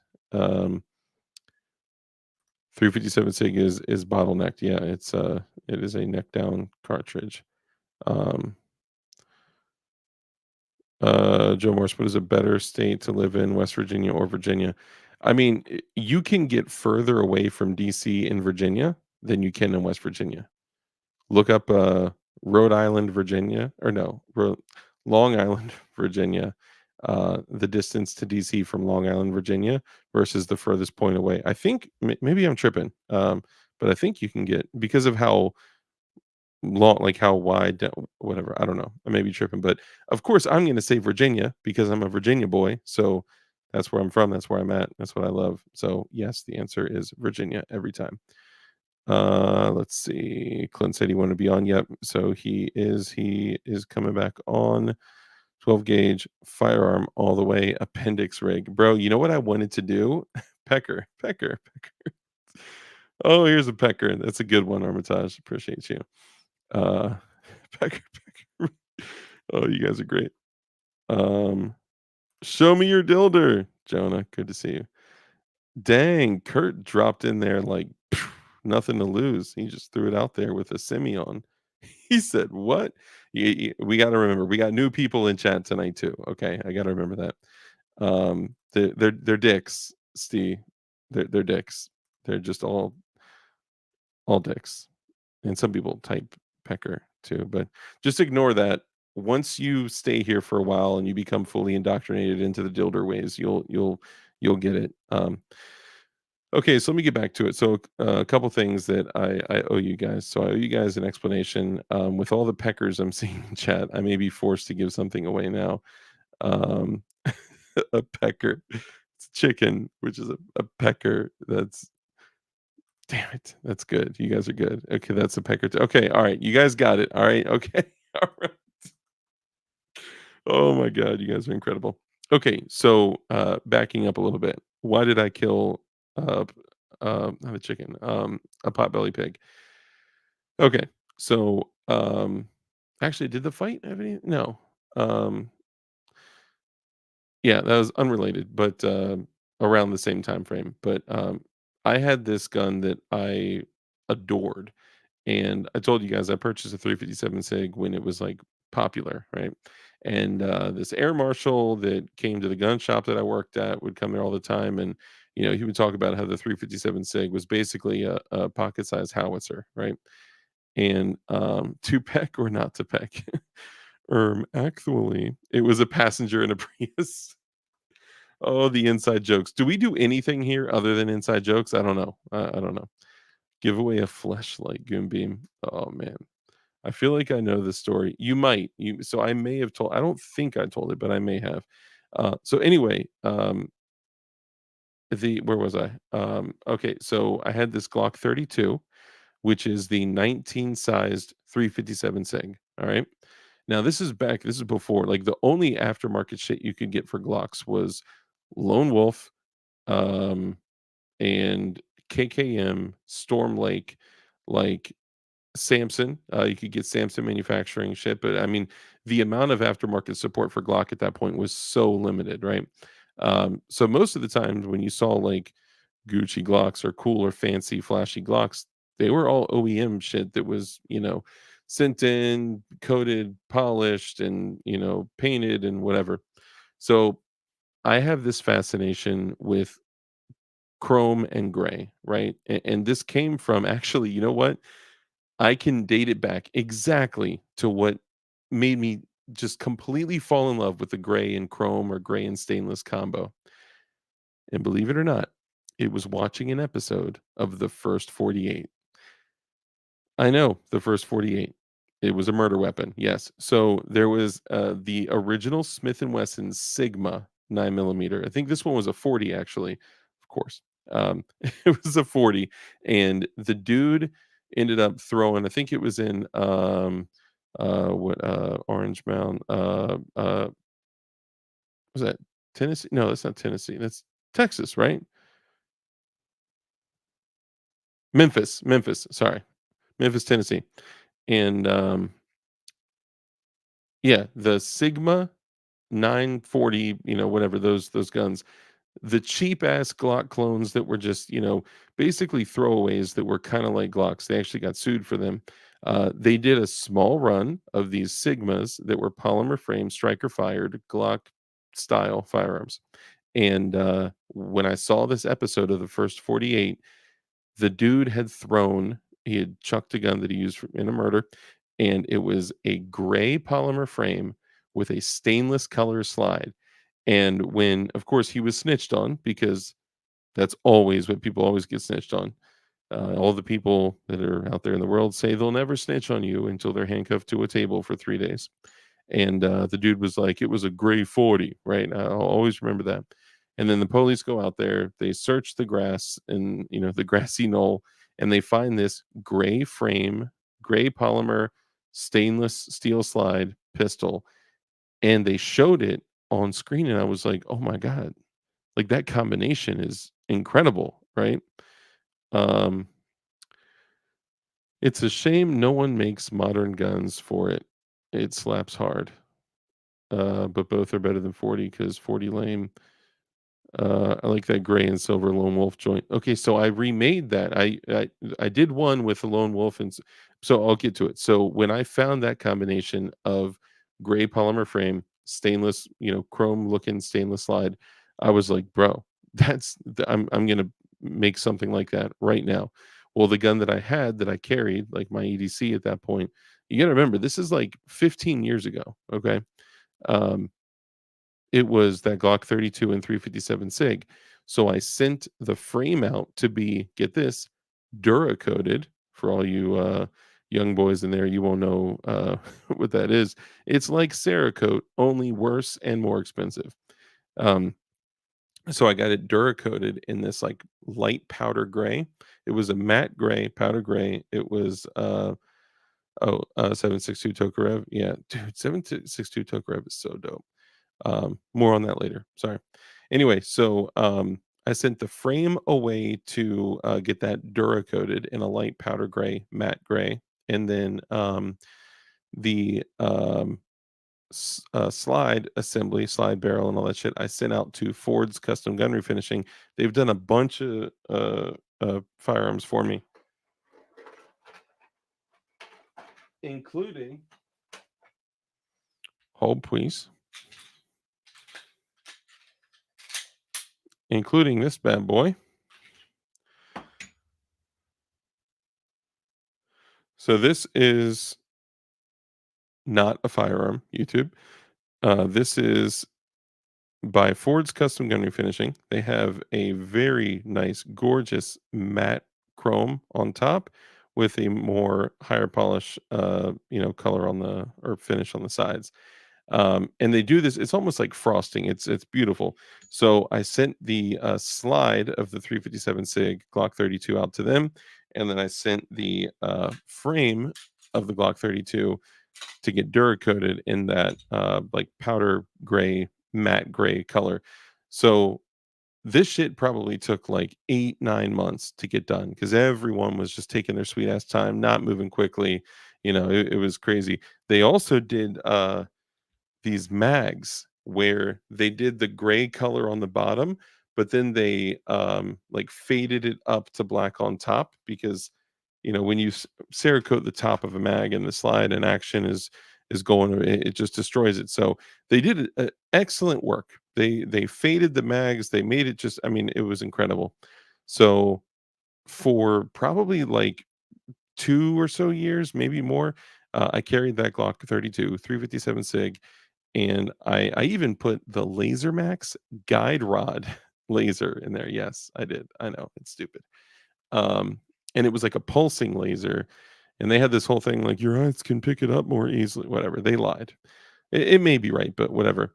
So anyway, this thing was so sick, man. It ran like a freaking top. The sights were spot on. The laser was spot on. It like I loved it, and I had one of those. If you guys have seen the factory, here, let me show you the factory mag. Here you go.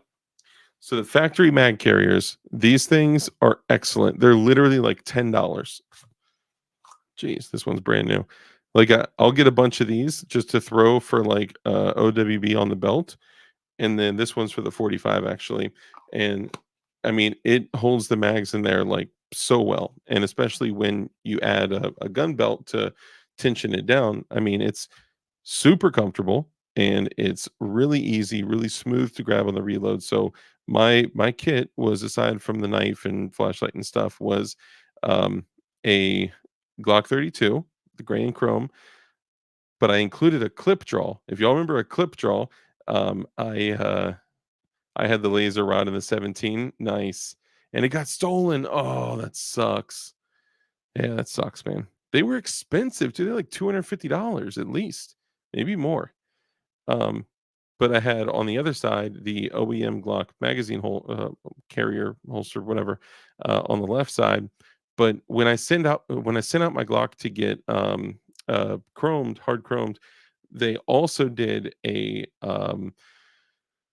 what the fuck is the thing called? I just the clip draw. They also did a clip draw in hard chrome too, so it matched. I mean, it was beautiful, man. They did such great work. So that was my carry setup for a long time. And I don't care what anyone says, if you carry it at like strong side, 3:30, 4 o'clock, and you have a very high quality gun belt on, I think it's solid. It's not going anywhere. And very low profile, doesn't print very bad, like at all. Like shit's on point. So anyway, so that's what I was carrying for a long time. One of the stories I told you guys about where I was involved in an altercation, and the whole time I had a firearm in my waistband.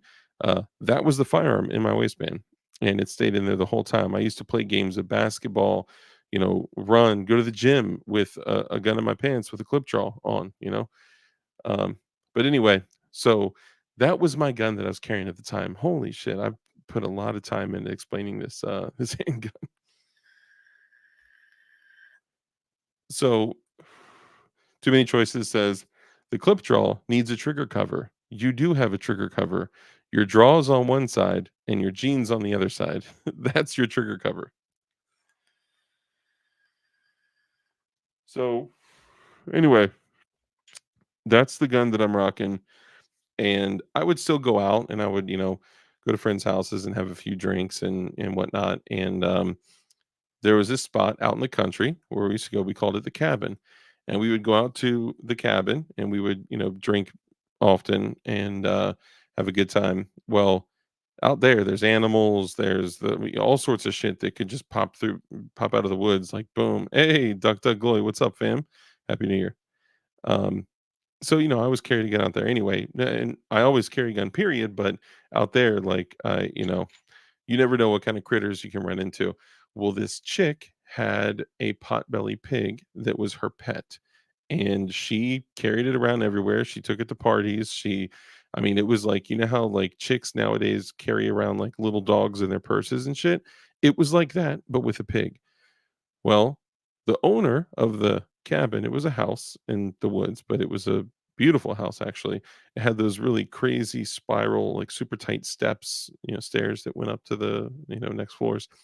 Anyway, they had a mastiff hound, and I'd say they did like, if I were to grade them, I would give them a B plus for keeping the mastiff hound away from that potbelly pig.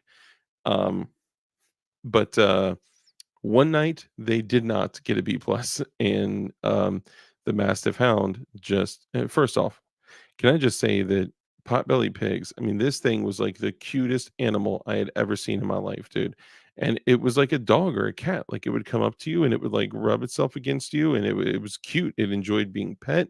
It was just like good night, Steve, thanks for hanging out, man. Um, no, you're good, Rich, I appreciate you, bro.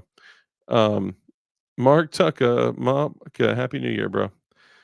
Anyway, it was the cutest animal in the world. I mean, it was just crazy cute. And the Mastiff Hound attacked it, and I mean, it gutted it. It brutally attacked it. It locked around its neck, but only had like half of its neck in there, so it crushed its neck, and it slit open its with its front teeth when it slid open its gut, and the potbelly's pig's insides were outside, and its neck was crushed, and it couldn't move. But the sound, um, man, what can I relate it to? I mean, it was like the sound you think of when pigs are squealing. it was like wang, wang, wang, wang. But I mean, this was going on for a long time, constantly, would not stop, just brutally screaming. And, you know, the people there didn't know that I carried a gun, but when this happened, one of the dudes picked up most of the pig, brought him outside and set him in the yard. And we're all talking like, "What should we do?" Well, and we flashed the light on it, and we're like, "Oh, there's no way that he can be fixed, or no one's gonna be able to put him back together again," right? And, after shining a flashlight on it, they were like, "We need to put him out of his misery." And they're like, "Well, I'll go get a shovel and go up to where the dog had, crunched the back half and basically halfway decapitated it, but it's still completely alive, and the spine and all that is, like, not severed." I'm sorry if this is too nasty, y'all, but I'm just trying to be real, okay? And while they're talking about this, and I'm kinda just around the outside of the circle, listening to them explain, I was like, "Well, I have a gun on me. If you want to, I can put the pig down." And I'm like, they say yes, but I'm like, let's ask the owner, right? Because I want her to be able to come down and say goodbye, even though the pig's like "Wah, wah, wah, wah," like going crazy. Um, I want her to be able to like understand what's going to happen, right? And maybe say goodbye and stuff. So they go, they talk to her, and they're like, "Hey, this random stranger out there that has fucked all of our girlfriends, he has a gun, and he he said he can put it down, so it's not suffering anymore. It's suffering so badly, it needs to be put down." So they came back out and they said, okay, she said yes, but she doesn't want to be around it. She doesn't want to say bye. She doesn't want to hear it or anything at all. So me thinking that like now I'm super young into my, gun, me being the gun dude that I am now. Yo, a shovel. I know it was brutal, but this is how stupid these dudes were. And they were drunk, right? I may have had a couple of drinks back then, but I wasn't stupid like that. These fools were about to freaking decapitate. Anyway, so I, from maybe 7 yards away or so, um, I took out my handgun and I told everyone like, cover your ears. I'm about to shoot it, and I raised up my gun and I put the laser on it and I pulled the trigger and the shot breaks. Right. Well, I hit low. Imagine that, a Glock. I hit low to the left. So I basically just pierce its, center mass, and it's a 357 SIG round. Spear gold dots, they don't open up for shit, right? So it just zoom, it just zips through it, splats his ass even more, and he's like "Whack, whack, whack, whack, whack, whack," and he's just fucking flipping out now. And I'm like, oh my God. And the dude that lives there was like, okay, my grandpa's got a really, really old shotgun upstairs. Okay. So he goes and gets Grandpappy's single shot. I was gonna walk up on him and just, shot in the head. But it was dark. I was far away. I was trying to put the laser on, and it was a bad look. Don't do stuff like that, y'all. Um, anyway, so he goes and gets Grandpappy's single shot 12 gauge, and he gets some 9 pellet buck, and this thing is like a 24-inch barrel. It is long boy, right?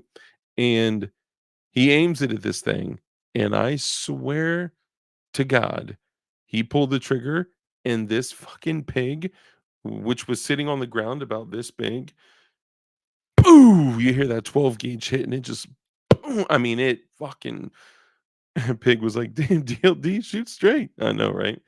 Um, when that shot ripped, and it was like, boom! I mean, 12 gauge right next to you, no ear pro, like you can feel it in your chest, your teeth, your sinuses. Like, I mean, it ripped a shot.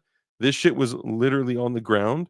When it hit, it was like boo! The pig like flew up, and there's pieces flying everywhere. And it just flew up and then landed like probably 10, 12 feet away. I mean, the energy of that shit, it just destroyed the pig. But I've never seen pigs fly until that moment.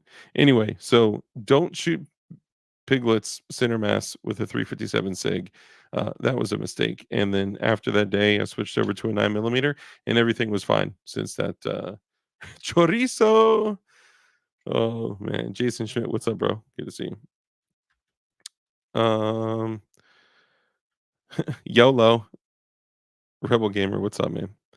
Was so worth the pig's fly joke. I didn't even put that together till the end. Yeah, 12 gauge point blank is brutal. It is, dude. Look, you think of Clint Smith, right? He's got that, we'll call it a famous quote where he says, pistols put holes in people, rifles put holes through people, shotguns will forcibly remove a chunk of shit from from your opponent to the point where they'll need to get a shovel to clean it up. Um, that is no exaggeration. I mean, the amount of energy and mass, and it is absolutely brutal. And now there are 12 gauge rounds that are designed to be even more brutal than just a typical, OD Green Walmart 12 gauge, double aught 9 pellet buck or something like that. But anyway, that was a lot of work for a flying pig. I know, dude. I know. Tannerite, flying bacon. What's up, Princess Kicking Butt? Ting ting. Good to see you. Shredded pork. It was long pork. It was long pork. The first time I had long pork ever. And that is how bacon bits are made. Crack Scout Survival. You're too funny. Hey, what's up, man? The end is near beware. Happy B Day, biatch. So it's not technically today, but I appreciate you, man. It's this week. Thank you, man. I appreciate you, Dougie. Thank you. And I saw your email and I forgot to get back with you, but I promise I'll get back to you. Promise. Greg, what's up, bro? Good to see you, man. I hope you at least made bacon and didn't waste it. Honestly, at that point, it was so brutally destroyed by the why don't you like the FN 510 Dark? I do. I own the FN 510. Um I just man, when I saw it in the gun shop and I'm looking at, a 22 plus 1, you know, 10 millimeter, I was like, man, like that shit is dope. I think partly people assume that like because typically I carry a Glock 43X and then I carry on my rig, I'll carry 19x 17, that type of shit that I don't have a bunch of other guns, and I do. I just they may not make it into the rotation, but the FN 510 is dope. um I think it's a great gun. It's a very well built gun.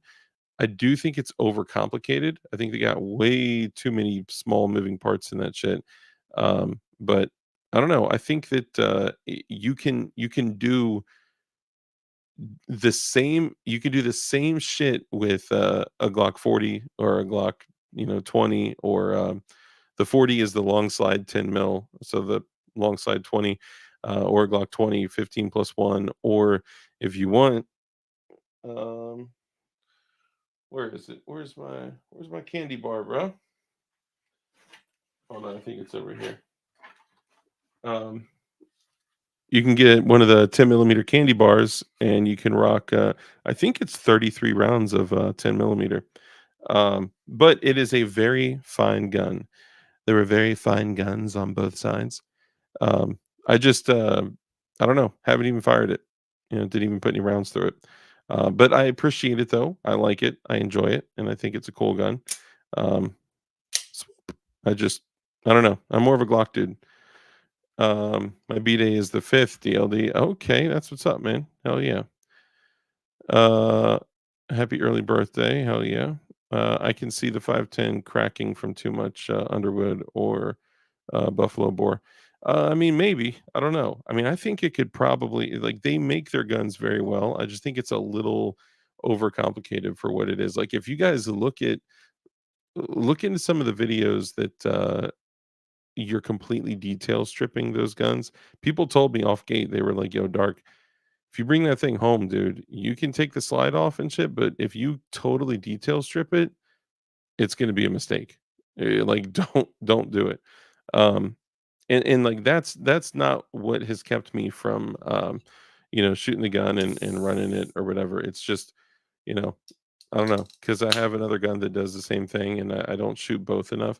But I believe that the 10 millimeter is a tool. It's a highly functional tool for certain things.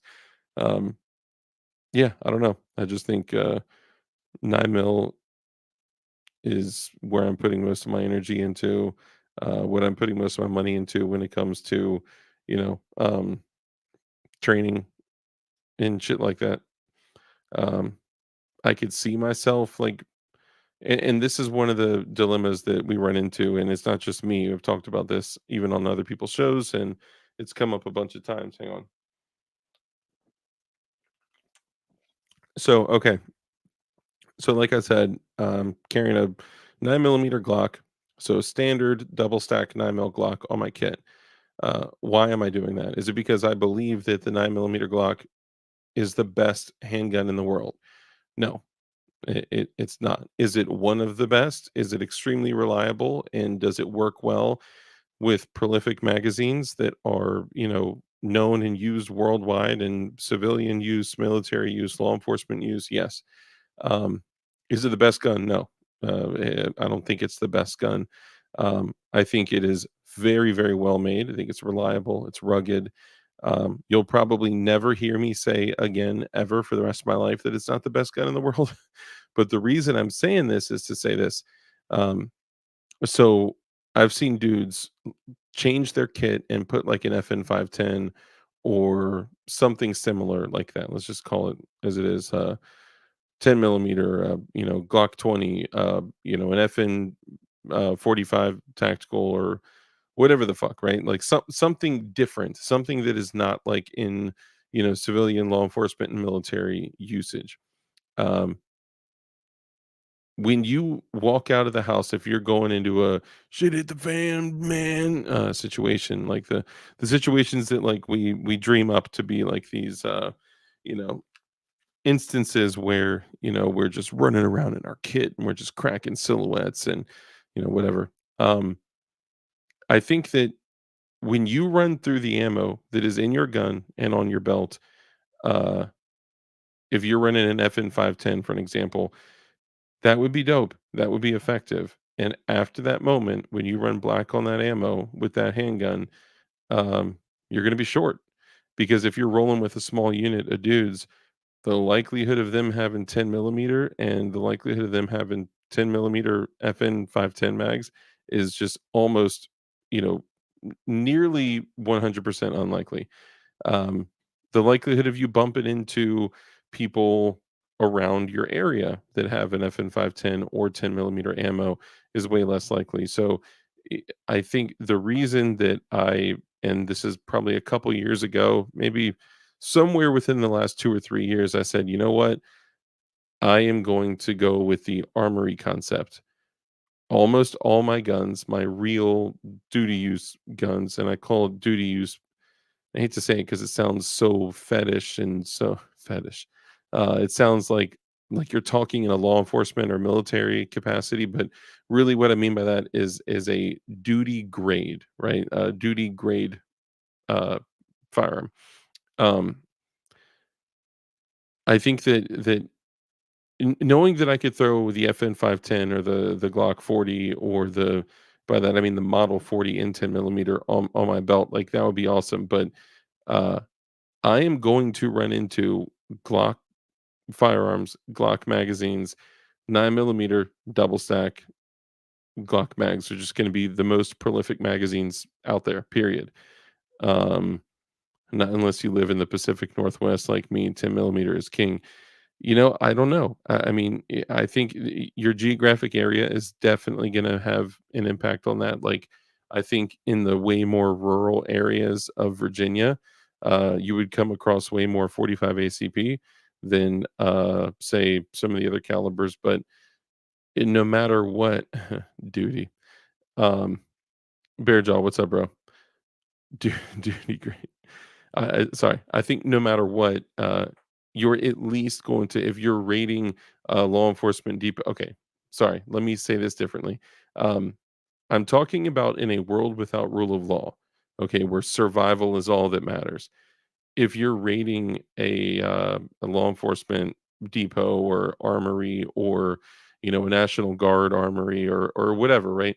The likelihood of you finding 9 millimeter Glock mags or Beretta mags or whatever, just having firearms and components, magazines, parts, and things like that that you could just either load up mags with 9 mil ammo because 9 mil is going to be freaking everywhere. It's the same kind of thing I practice with my rifles, right? Like I'm going to have mostly 5.56 standard AR that takes standard Stenag AR 5.56 mags because it just makes the most sense. So another thing for running like a 19, like even though I run the Glock 45 slash 19X slash whatever you want to call it, um, that's kind of a hindrance in a way. Now, it's a little bit of a give and take because for me personally, I shoot 19s well, I shoot 17s very well. So I chose the Gen 5 45, the 19X style, like that style with a 17 size grip with a 19 size muzzle because it still gives me the ability to throw, these bad boys in there if I need to. By that I mean double stack 9 mil Glock mags, not big candy bars like this, Kit Kat, Snickers. Anyway, um, what was I saying? Uh, I got sidetracked by the candy bar. Anyway, what I'm saying is, oh, the grips. So the 19 is probably the most popular Glock in existence, right? Like whether you're talking about civilian, law enforcement, military, like whatever application, the 19 is hands down probably the most popular platform in existence. So therefore, you're more likely to find 19 size magazines out there in the field than you would a 17. So I realized that having a 17 size grip is going to potentially put me at some disadvantage, but the accuracy that I gain by using the 19X Gen 5 45 17 size grip, 19 size muzzle, the accuracy that I gain by choosing that is just it puts me in a better position. Now, if I need to, if my life is literally on the line and I am like, I need to find a way to jam these 19 size magazines into my gun, or I am literally going to, die at the hands of cannibals, I'm literally just going to open my blade and cut the polymer off my gun until the magazines go in. I don't care if I got to cut it down to a 26 size. If I got to swoop this bad boy through the polymer, and you can do it, you can do it. Um, ow, fudge. Yeah, it's not as difficult as it may seem. Logan, what's up, fam? Good to see you, man. No pain, full bloodlust, CNS, instructional shots all work. Um, hey, too many choices. There's a lot of Gen 3s out there. Absolutely. Yep. And to the other thing, 28 days later, rage virus zombies. Oh, man. That's a big difference between like walkers from The Walking Dead, right? Honestly, that doesn't scare me at all. Like, it's almost like you can kind of taunt them, right? Whereas those super fast zombies, bro, that's a whole nother level. I remember the first time I saw a movie where the zombies were fast. I'm like, what is this? How can this be? But zombies don't do that. Totally changed everything. I did a dark. I fell asleep and just woke up now. Of course you did. You missed it, man. You missed it. Um, but yeah, I mean, it's give and take, right? Like if you look at this, like everything is give and take. Same thing where so me carrying a 43X, I'm carrying a $350 Glock 43X with no red dot, no light, no nothing right now, right? Usually I go between a few things, but depending on what I'm wearing, what I'm doing, where I'm at, I may just go with a 43X with just straight up iron sights on it, nothing fancy at all, right? Um, however, I have for the tuck holster, I have a setup where I can grab I have the 48 that came with the MOS frame that has the rail for the subs, the TLR7 subs. So I'll take that frame, throw the TLR7 sub on it, and then throw the Glock 43X slide on it. I'll actually throw the Strike Industries 43 43X slide on it. This thing's money, by the way. By the way, I'm finally putting this on something. Bow down. So um Jeez, what I totally got sidetracked again. I'm sorry, guys. Yeah, so anyway, my point is that you know, for the most part, I'm carrying cheap, inexpensive, functional things. It's not super Gucci, but some days I'll go for the more Gucci with, a red dot and a light and, Kydex and all this shit. But in the end, I try to keep everything relatively consistent when it comes to firearms. I want to send you some pics of a few of my AKs to get your input, opinion on them. And hold on, I missed you. And how they're set up. How can I do this? So you need to print them and send them to a library. I'm just kidding. You can do it on. You can find me on Instagram. I'm on Instagram. It's DLD underscore after underscore dark. I'm on Twitter. I'm on but basically everything. So in this is brought up a few times. Hang on real quick. DLD After Dark, are you going to have to tell the pig story all over again now that Flying Rich is here? Yes, I absolutely am. No, he I think he knows the pig story. If he doesn't, Rich, rewind it 78 minutes and, and watch it. Oh man, that was ungodly. DLD after cut. Yeah, I'm. Little known fact: you can slap a Glock 17 mag into a USP 9 and hold it in place and be able to fire off all the rounds. You can also shoehorn a USP 9 mag in a G17 or 19, and they will work. So same kind of thing. There are these interesting kind of shit hit the fan things where, like, and I know that's a cheesy term, right? But you can use these little uh, tips and tricks, these tips and tricks that big gyms don't want you to know how to get shredded arms. Hashtag Kyle Rittenhouse. Um, shredded biceps. That was so good. Okay, sorry. So a couple things, and I'll come back to it because I'll totally forget, like I do every other time. Um, when Mojo did that, I almost shit myself. Oh, okay. So sorry. So here's what I was saying. Let's say you have a 9 millimeter Glock, all right, like a 1917, 26, 34, 17L, 45, 43X, 48, 43. Uh, anyway, let's say you have one of those Glocks, okay, 9 millimeter Glocks, and you run into this cache of ammunition in SHTF, right? And you find some 45 ACP, some 40 Smith and Wesson, some 22 LR, 4 rounds of 12 gauge double aught buck, 27 rounds of birdshot, and 50 rounds of 380 ACP. What do you do? Lay it on me. What do you do?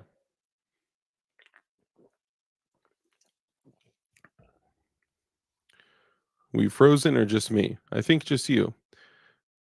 Okay, it was just me. Grabbed a mag from Grantham's carrier and held the bitch and ran the mag. Oh. Okay, yes. So Damian Christ got it. 380. So 380 ACP will function out of a 9 millimeter. I know it will function out of a 9 millimeter Glock. IED. Got to be up at 4 a.m. See, I'm like, dang. All right, Gort, brother, appreciate you coming and hanging out. I keep it simple. Glock 17, Air 15, and 308. Just stack parts now. Yeah, all that's important. Keep it consistent. Keep it redundant. Keep it redundant. Keep it redundant. And then, of course, yes, parts too. So, yes, you take the 380 and you've basically turned your firearm into a less effective single shot, which you need to run the action when you shoot it. Will it work? Yes. Will it work reliably? No. Yeah, I mean, it literally turns it into a single shot pistol. Think of pump action pistol that you need to run the slide. But you'd be surprised, depending on the size. If it's a 26 or something like that, sometimes you'll actually get a full rotation. It will blow out the. Sometimes it's very rare, but so that's a helpful thing too, right? Also, when you look at magazines like the Glock 43X mags, Beretta mags, Sig mags, Sig 320, tr- classic line Sig mags, the Sig 320 mags, CZ mags. There's so many that you could put a secondary notch on and potentially have them working in two firearms. There's a bunch of different options. I think that, like, in a pinch, if you had to literally physically hold a magazine inside of a gun like you guys are talking about, I didn't see that yet. Um, Single shot is better than no shot. Exactly. I mean, you could literally take a deer with a 380 ACP round. It wouldn't be fun, but you could. Just shoot it long ways in its beehole, and you'll be good. Um, P Hub just got banned in NC. Bro, it's happening all over the place. It was banned in Virginia too. I mean, and not just P Hub, but yeah. So anyway, the little tips and tricks that you can kind of, if you needed to, like, think of where the world is going to go if the world literally falls to shit. If everything we know, right, is all of a sudden you can't buy ammo anymore. All of a sudden you can't buy, for all the people that are like, magazines aren't consumables, right? Like, they're going to be dumping their mags all over the battlefield, and then they're going to be like, fuck, I I ran out of mags. Like, what do I do? Um, Magazines, parts, firing pins, the things that are, consumable parts, the things that are consumable like magazines and ammunition, all those things, like it's best to prep and to purchase those things in advance, and at the same time, preparedness is not, you know, buying shit and just sitting on it. Yes, that's an element to it, unfortunately, which is honestly why this whole world of preparedness has turned into a marketing ploy in some cases. Like, do you guys remember the day that, the first time you walked through a Walmart or a Dick's Sporting Goods and you were like, holy shit, they have a prepping section? And at first you get excited. You're like, oh my God, like I can buy like food reserves at Dick's or at Walmart or whatever. Um, but then you realize, holy shit, they're using this as a marketing, so like it's turned into this like consumerism world, of, they're exploiting preppers and preparedness, right? Now, as far as preparedness goes, like, you're buying shit and sitting on it isn't the way, right? It is a way, and it's an important piece of it, unfortunately, but it's just been basically exploited by, you know by these companies, and then also by like Walmart, Dick's, and other companies like that too. And then all these other channels that are like, the end is nigh. Buy my food buckets. Use code ballsucker. Um, Flying Rich, Jonah Weiss buys lifetime NordVPN subscription.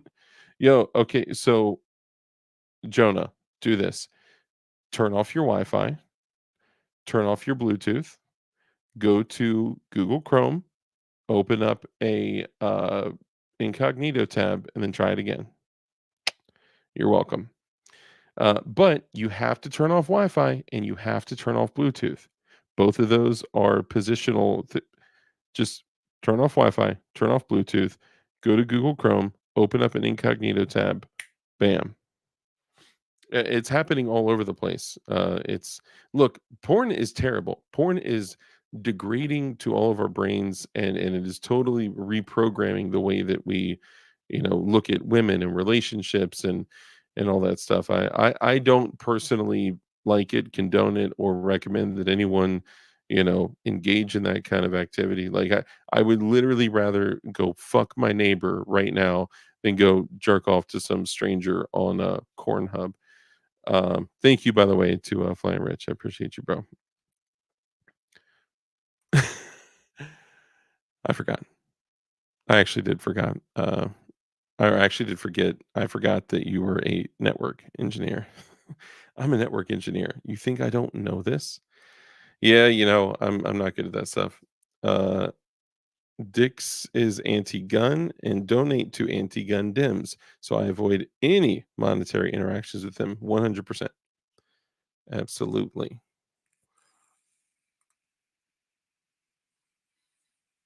So I did the same with 387 Sig and a 40.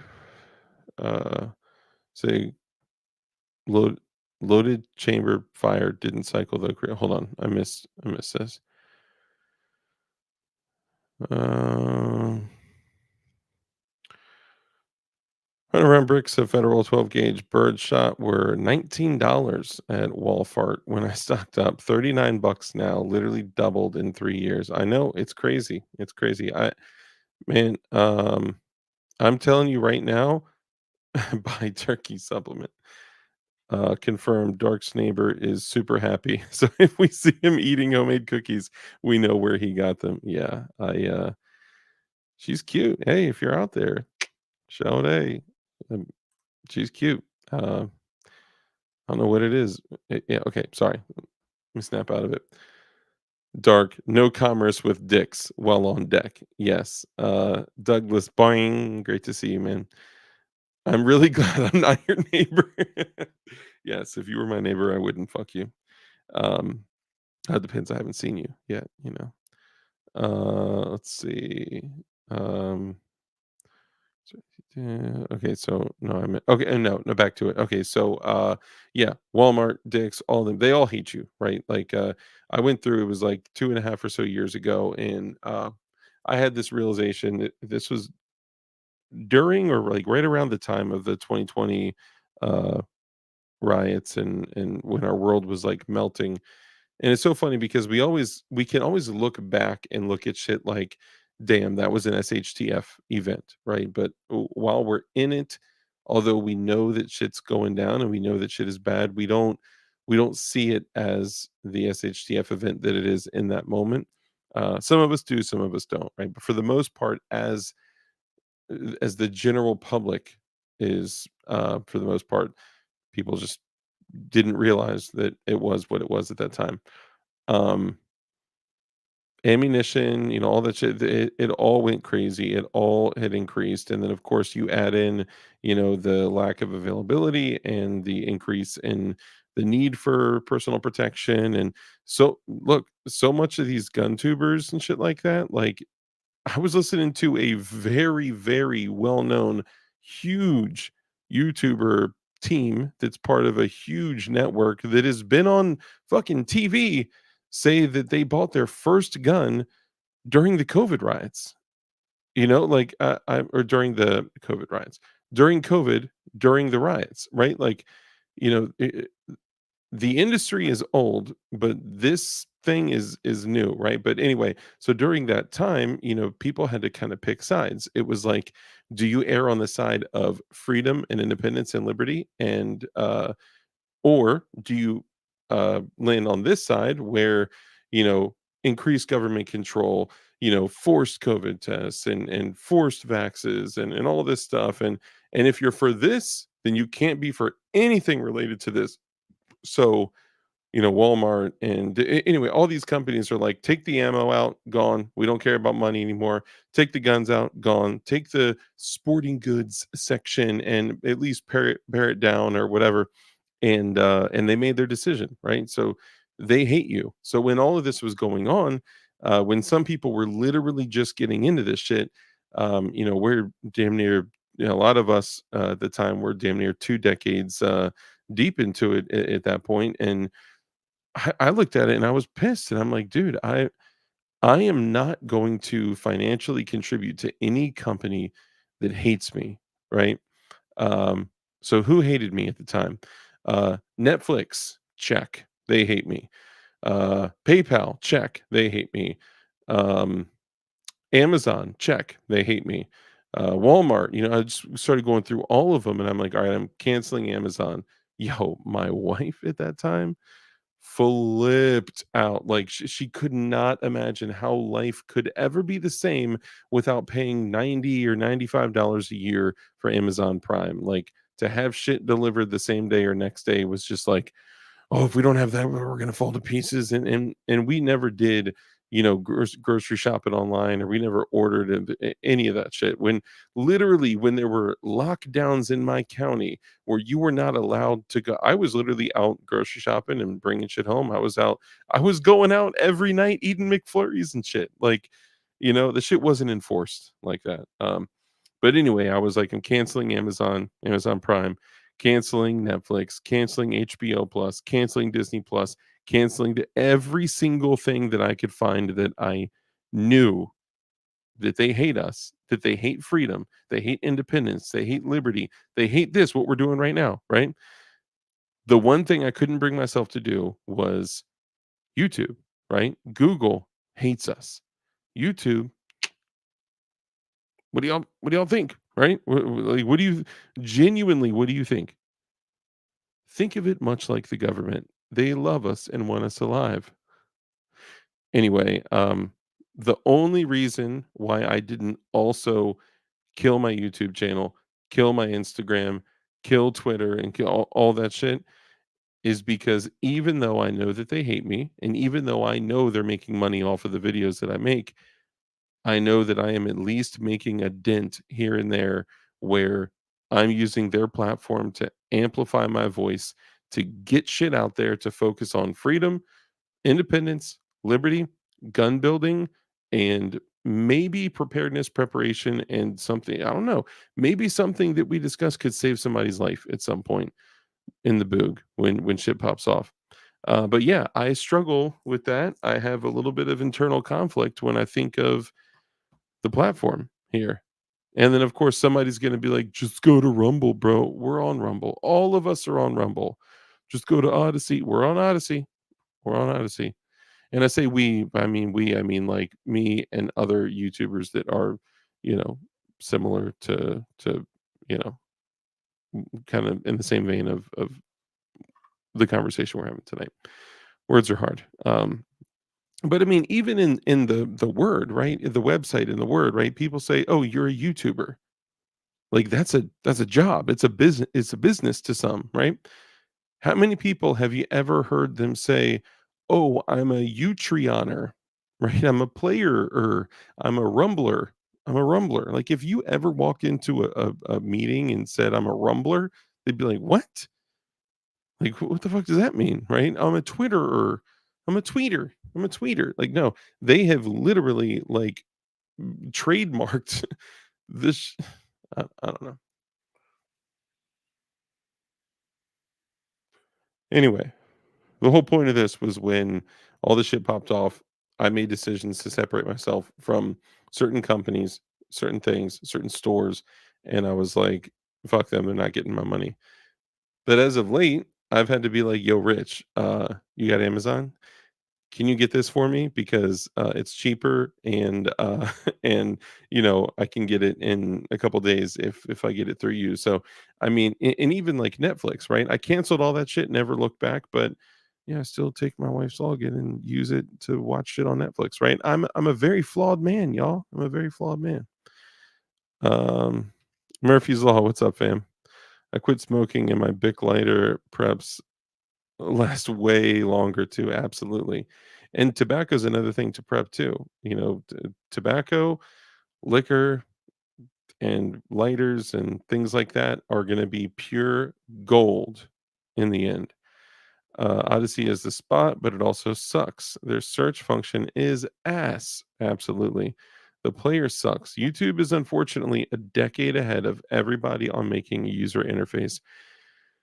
So you guys remember think back to when YouTube started and then started to get big, started to become, the place that you go to, right? Because nowadays, if you are looking for information, you search you most people in the general public normies search on Google and YouTube. And of course the two are interconnected because of alphabet and all that shit. Um, there was a time that YouTube was not policing everything that was said. There was a time that YouTube would literally get on the phone and call their content creators and just have conversations. There was a time that they didn't just pull down material and content and videos, and things changed. Well, what changed, Dark? Interlocking the company with the government and Google, and all that changed everything. And who's to say what it was? Was it money? Did they sell out? Did they, like, it's something inspired them to say, okay, we're going to choose this over freedom, freedom of speech on our platform.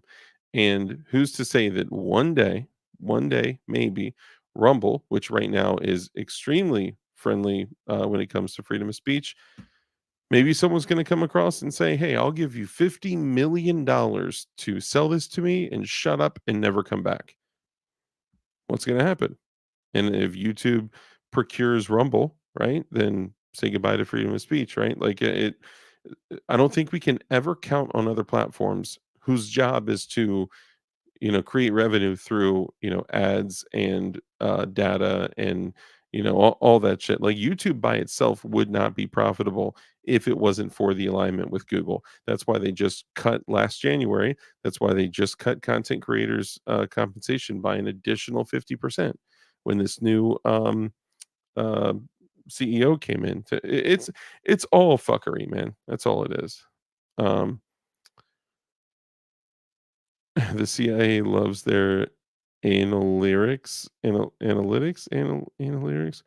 I'm excited for my blue light. Hell yeah, man. You got one too? Hell yeah. Dude, it sold out like instantaneously, like within 12 hours. They were all gone.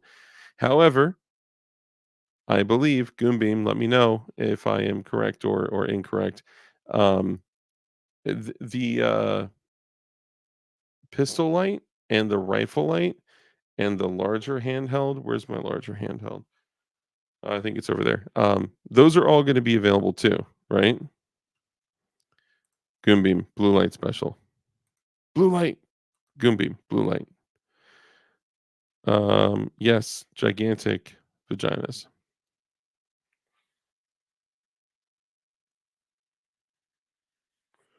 Breaks happen because water seeks to find its level, not because the Earth is round. Okay, I missed that. I'm not following that. How come no more of a push for apps like GreyJ? Follow the creator on all platforms and say, I do love that idea. Like that is a dope idea. Um, if water doesn't run out of lakes and ponds, we would have no streams, rivers, or brooks. Brooks are a thing? I didn't know that. Anal lyrics sounds right. Yes, it does. Give me, did you get my email? Um, oh yeah, and bro, Goombeam, if you can shoot me that light, the blue one, I want to do some videos and also some pictures and Instagram, YouTube stuff on it. So let me know whenever you can get it out. Nah, Pussy is super cool. So the Fed Boys definitely can't be that. Yeah, Pussy is great. Pussy's just a great time. It's how I made my baby. It was great. Darn chubby fingers analytics. Yeah. Oh, that's great. Okay, so I don't think it's just gonna take too long to do a little giveaway thing. So I think what I'm gonna do, I have a few things here that I'm gonna do on Thursday, and then this Saturday we will be doing a stream. Because I'm doing every other weekend because of my schedule and how it's changed. And bro, that changed things dramatically. Get it dramatically into anyway. So that changed things a great deal with like my analytics as well. Um, Cutting one stream a week, like man, and then adding. I was thinking I'll just add another day of the week where I'll stream on YouTube, but we're doing so much other stuff where I'll come up on other people's shows. I'll do, the Monday night uncensored podcast on Rumble, and I'll do this and that, and it's just crushing me. And then they basically demonetize every single effing thing that I post, which is disheartening. And it's not even. I mean, yes, like I don't know. It just sucks on all ends because it gets put in front of less people. It just affects everything and it sucks. So just bear with me. This year is going to be the year for this channel. Um, the Earth is fake. So not that the Earth is flat. The Earth is literally fake. I'm not hiding my firearms anymore. Hold on. You hid your firearms? What? No, not you. Murphy's Law. Um, it's gotta be, I mean, it's interesting that Murphy's Law, like, anything that can happen will happen. So it's some irony there. But yeah, no, don't look, don't hide shit. If it's time to, yeah, you already know. I don't even have to say it. You guys know. So a couple things. When I started DLD hardware, um, I knew that this was going to change some things, and I knew that potentially the gay TF could come after me. Um, but before that, the moment that I started a YouTube channel, everything that the moment I chose to put myself out there, put my face out there, and knowing that anyone could get my personal information and find me, that obviously the Fed boys get, I have never done anything to intentionally hide myself from any government, law enforcement, or anything like that. They trust me. If they wanted to find me, they'll find me in 2 seconds flat. A tard in their basement in 4 minutes could find me. So I never like tried to hide from them, but because I know that they could, jump in the crib, kick down the door, and be in here in 5 minutes flat if they wanted to. Um, I knew that the moment I put myself out there and put my face out there and speak on the things that I speak about, that they could be very quickly doing an inventory of my home at any moment. So if anyone else out there has a channel and you have things and do things, just although we all believe that we're all, free men, right? Um, gotcha, Murphy's Law. That makes a little more sense now. Um, but we also have to acknowledge the world that we live in and be like, okay, well, they're always going to be using the fear of incarceration as a tool, the fear of death as a tool against us, right? Because like I said earlier, so we are the checks and balances of politicians, the elites, and all that, right? And we've never turned around and said, fuck that. No, you won't. No, you can't. Try it and you will be no more. Right. Like, and when anyone says anything like that, they're like, Fed, not it, Fed. Right. Like that one dude, I brought this up on the Tactical Turkey stream.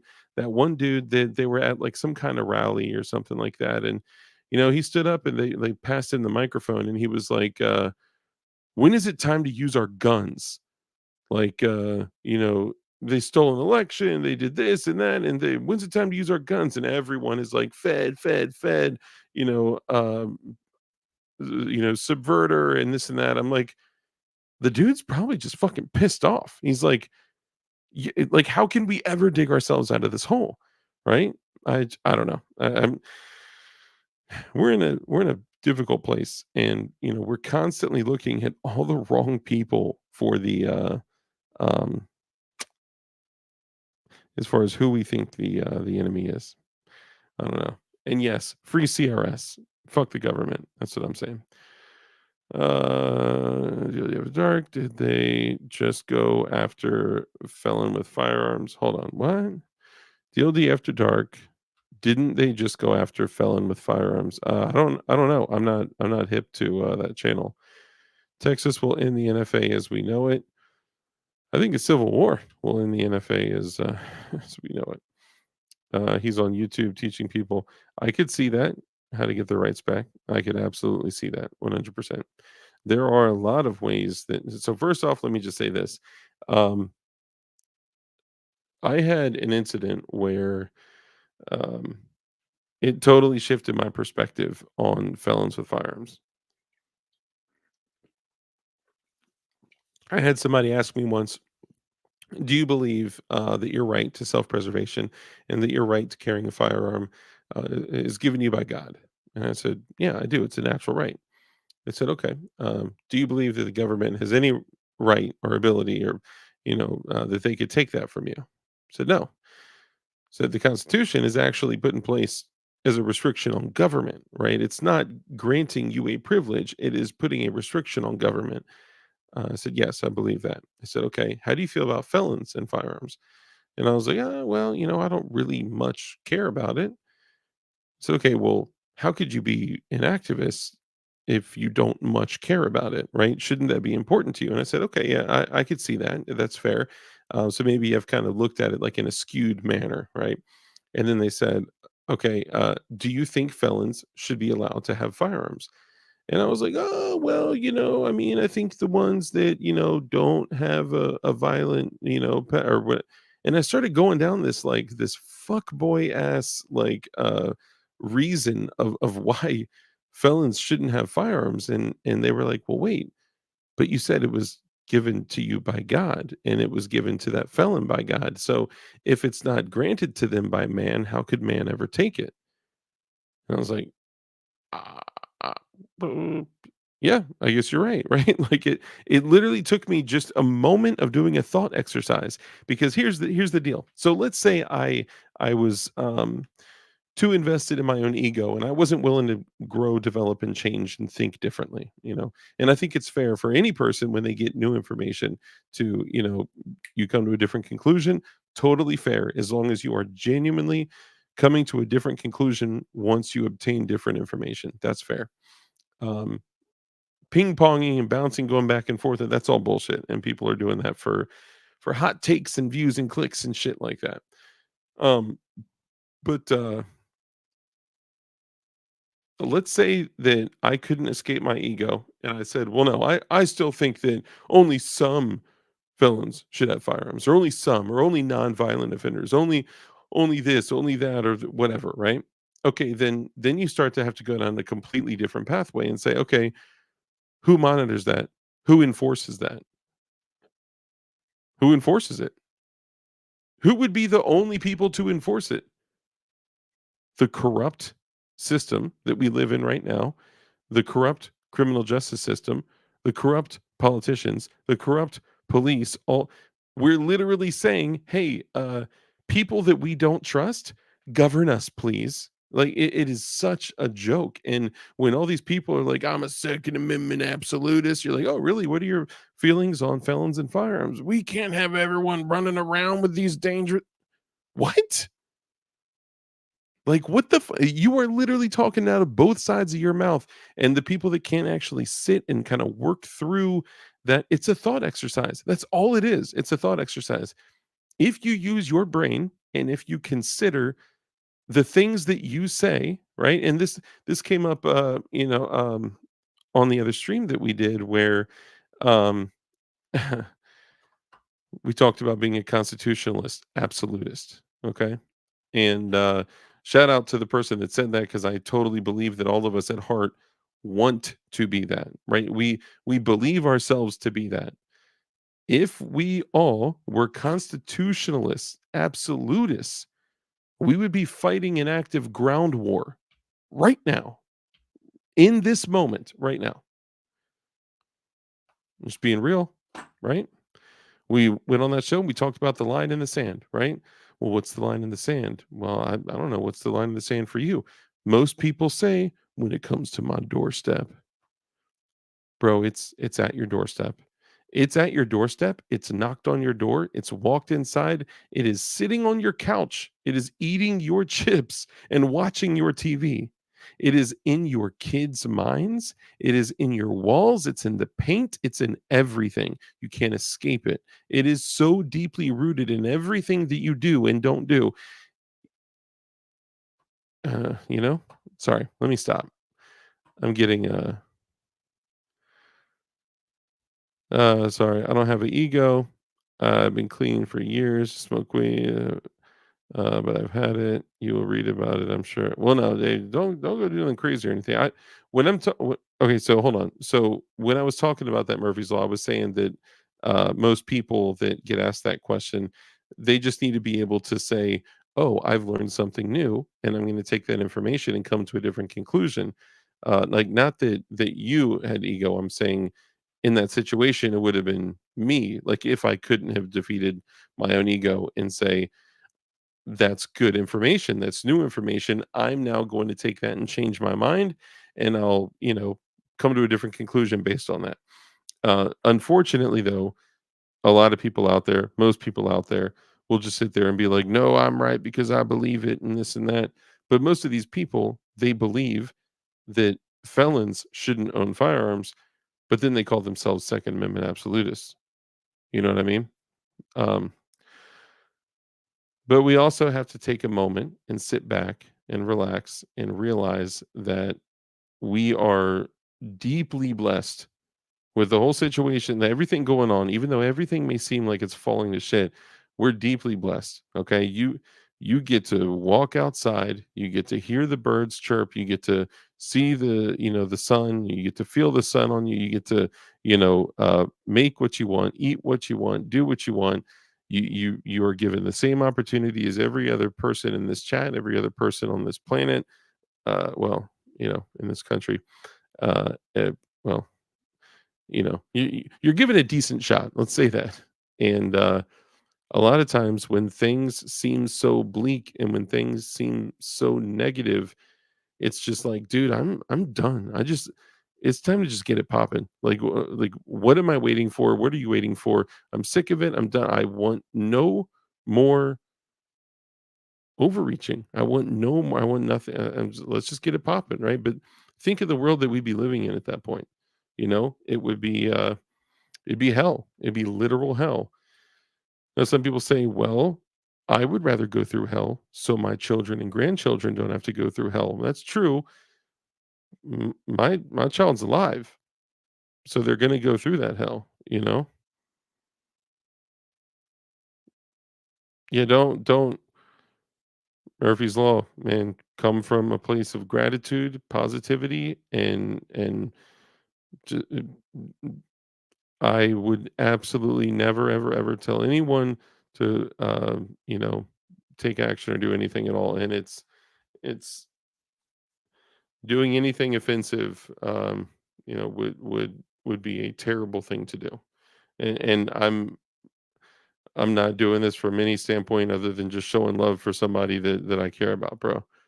Um, the birds chirping is just sonar echolocation. Yeah, yeah. Um, oh, 100% compared to the rest of the world. Yeah, fuck that. I'll take this country for sure. Um, it just, sometimes things can seem so negative and so bleak, man, but we're very, very blessed. Even though, we keep getting poked and poked and poked and poked and poked, and they expect the bear to not say, all right, like it's on. But I would just encourage you guys to think of all the beautiful things in life. Think of, your children, think of your future children, your future grandchildren. There's a way to fight without fighting, right? Like literally just having a channel, putting out content and information, inspiring others to start channels, to just have conversations about it, but doing something r- to fuck, God damn it. Sorry. Oh, I'm trying to work on that. I shouldn't have said that. My apologies. Um, doing something rash would put you in the same category as all the other um uh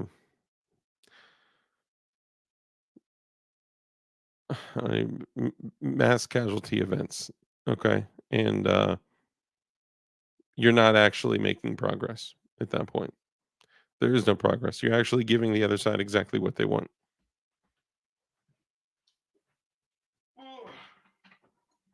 Sorry, oh, hang on.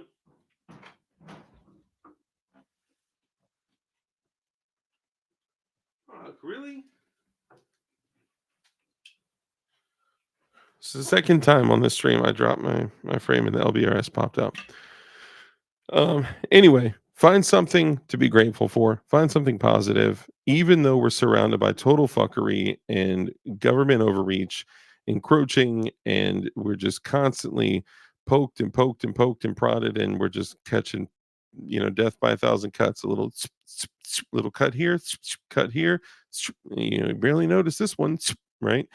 Um, Find the positive things, like, look for the positive things, look for things to be grateful for, and just remember that, yeah, but you won't start it. It will be a blip on the radar, okay? And eternity is eternity. It is forever, okay? Um, so think about that. Um, if there was a way to maybe find a more effective way to do something, it would be organizing. The more impactful thing to do is always more difficult. So that's all I'm saying. But on that note, let's go ahead and sorry about your windshield. What?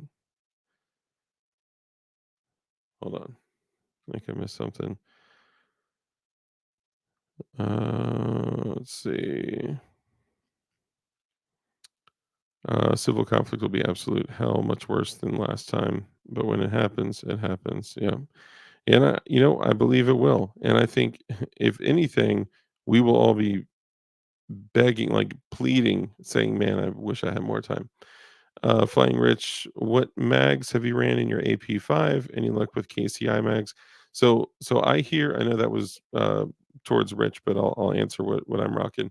So I do have, I think I have one, maybe two, like German HK mags, but they're like $80 or like 69 plus $11 in shipping.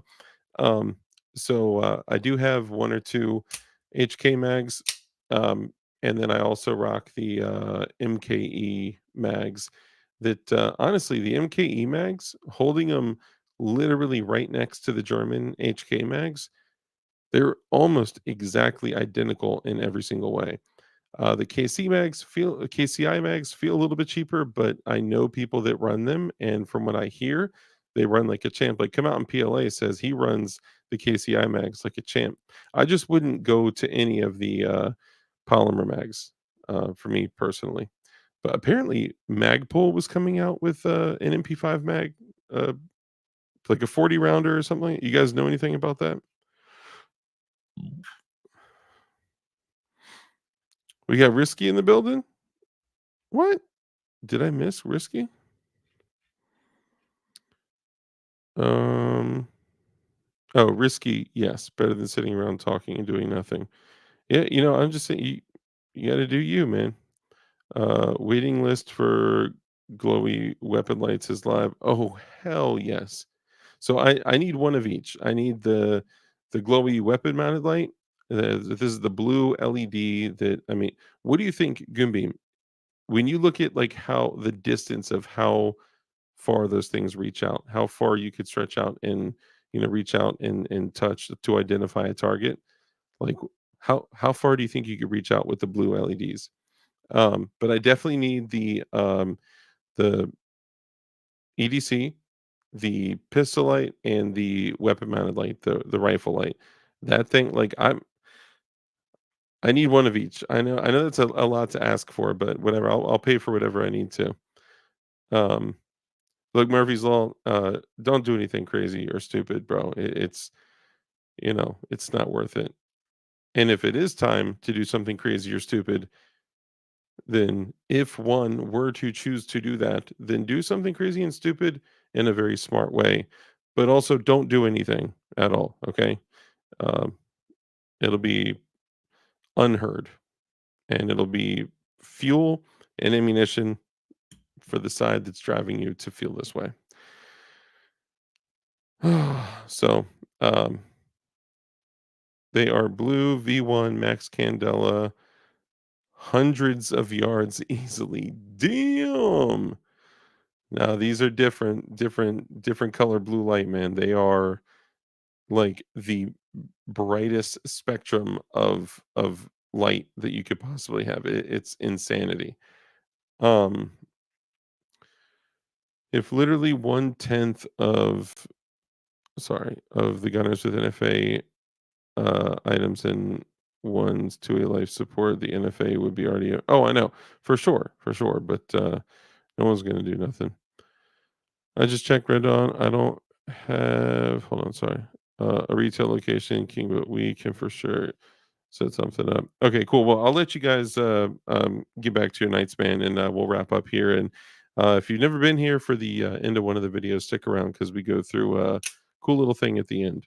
Okay. I'll also let you guys know that the 30% discount for Tech Knives was extended, and they have some dope ish. So let me share that with you guys. Hang on. Give me one sec. Where the hell did it go? Hang on one sec, guys.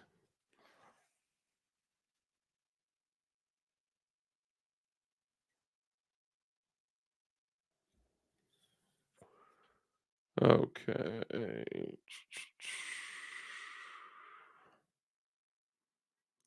Bro, what? Okay, you know what? I'm just gonna pull it from over here. We'll go to content, go to live, and I'll pull from this one, right?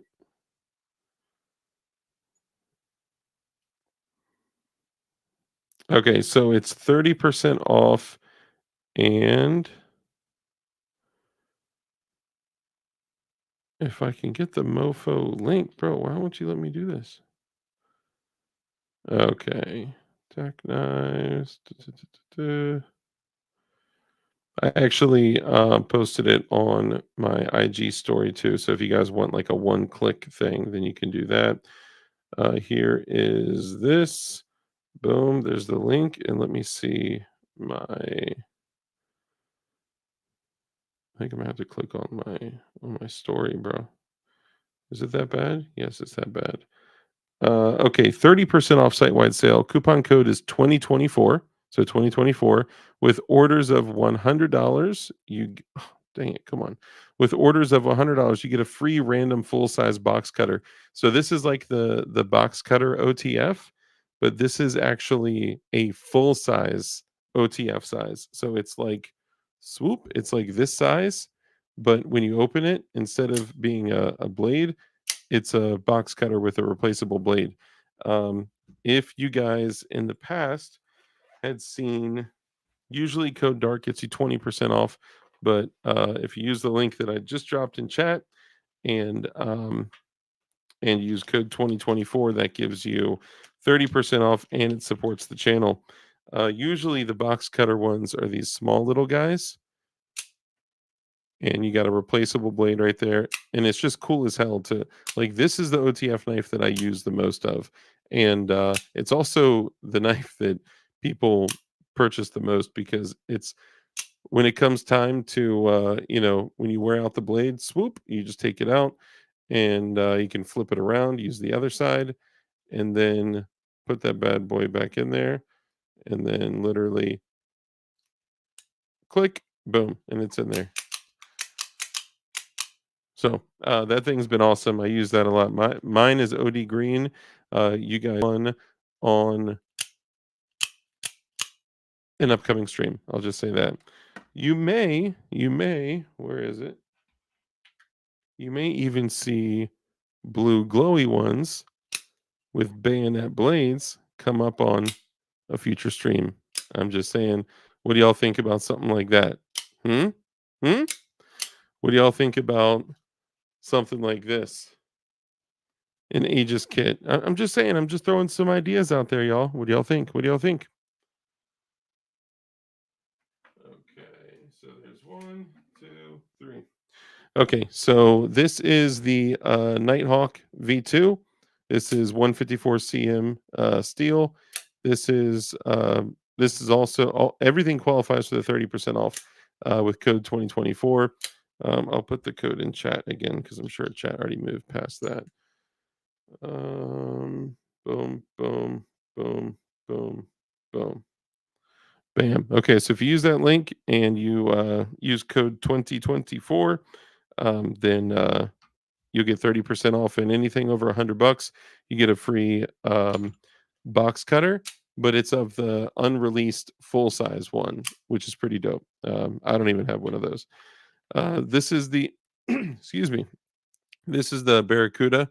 This is the Warncliffe OTF. Look at that blade, bro. That's D2 tool steel. This thing is fire. That action is nuts. Love this thing. Bam, bam. I'm a I'm a poor 40 gang gang. Well, if you got 9mm, you could save some money on ammo. This is another Warney. I don't even think these are available anymore, but this one is just a fucking beautiful, beautiful blade.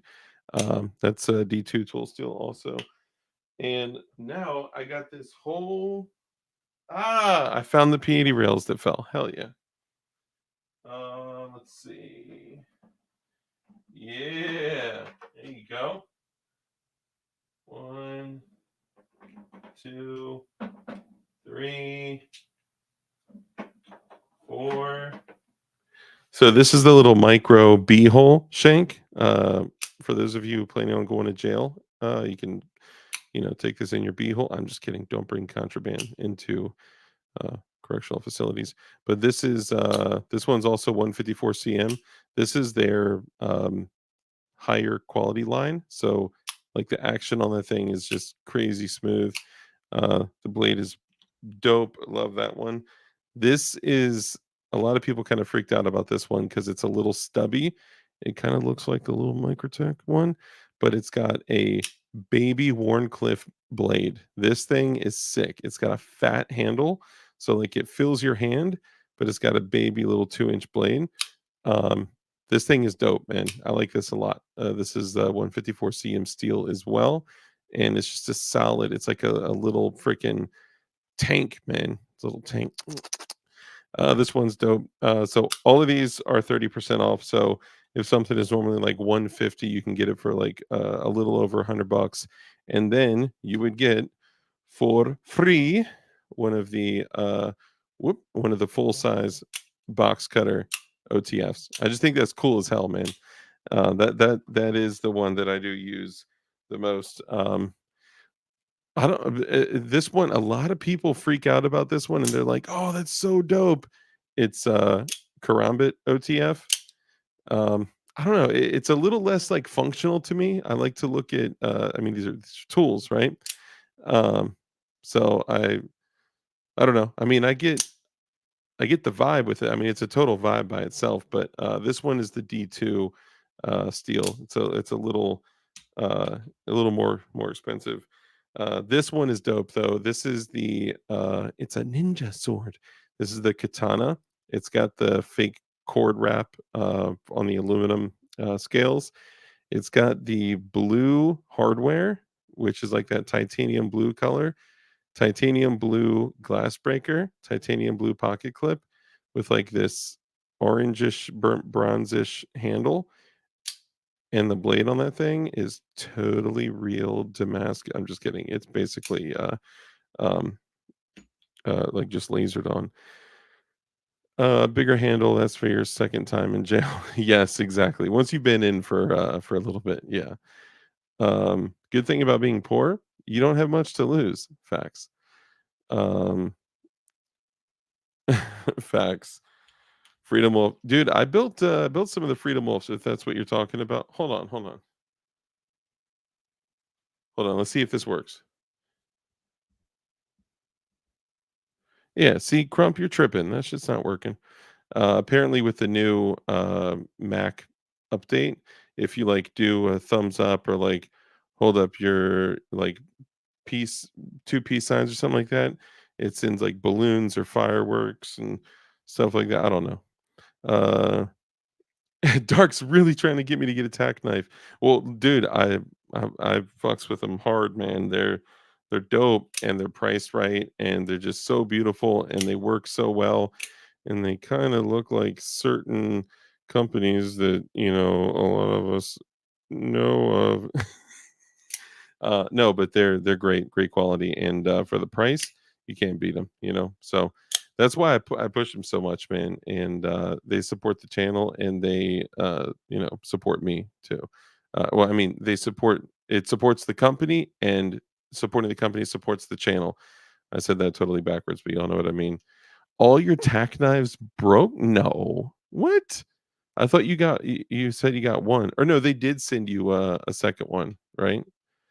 Um, I would love to know which one you got and how it broke. I'd be curious. The OG Italian style OTFs are saying, all right, hold up. So if you guys are really into blades, hang on.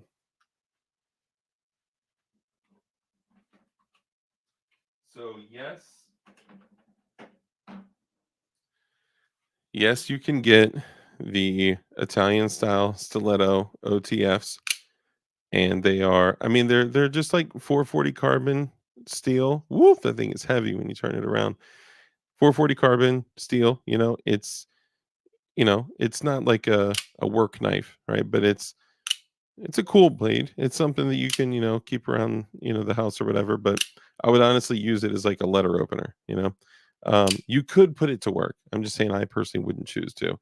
Um, the Making a clone bullpup, I don't know, that'd be dope. Um, when Freedom Wolf doesn't work with Advantage Arms 22 conversion. Oh, for real? I did not know that. But if you guys are really into stiletto style knives,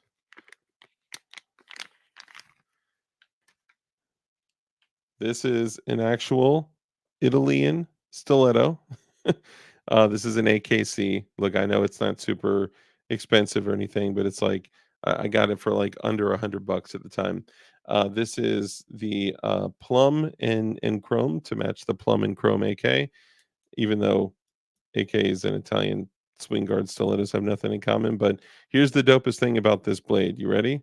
No guard and a guard. It's a swing guard. So the guard actually swings. It pivots. It pivots on the rivets, and when you open it, it gives you a guard. That is why it is called a swing guard, and it's just a cool ass design.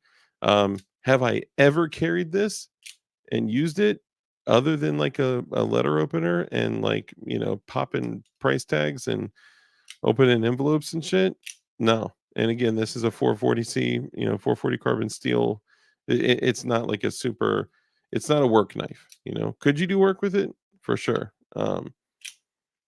They might be made in Israel. Are they subverting you, Dark? Yeah, I bought like two Halo clones, a mini OTF, and two of the TK Pro knives. I use the pros a lot at work, and they stopped shooting out the front and receding back into the handles. They, dude, if that's all fixable. If they just misfire, what happens is, so think of it like this. So there's basically two springs on the top and the bottom locked in, and there's a flat piece of like sheet metal, basically. And as you push the button up, it pulls on the top spring and thwack, and it fires it up. And then when you pull it back down, it pulls on the bottom one. So there's always spring tension being applied, but when you pull it up, it basically moves a lever out of the way and allows it to go up, and then the little um, like a it's not like a rivet, but it's like a plug in the center of the blade, like right under there, locks it in there as it shoots out. And then as you move, there's basically two flaps at the one at the bottom, or I'm sorry, one at the top, one at the bottom, that is the most important part of the OTF system for all of them, whether you're talking about like Microtech or what's the other one, Cobra Tech or Tac Knives, or even just like cheap $30 Lightnings. They all have these little flaps.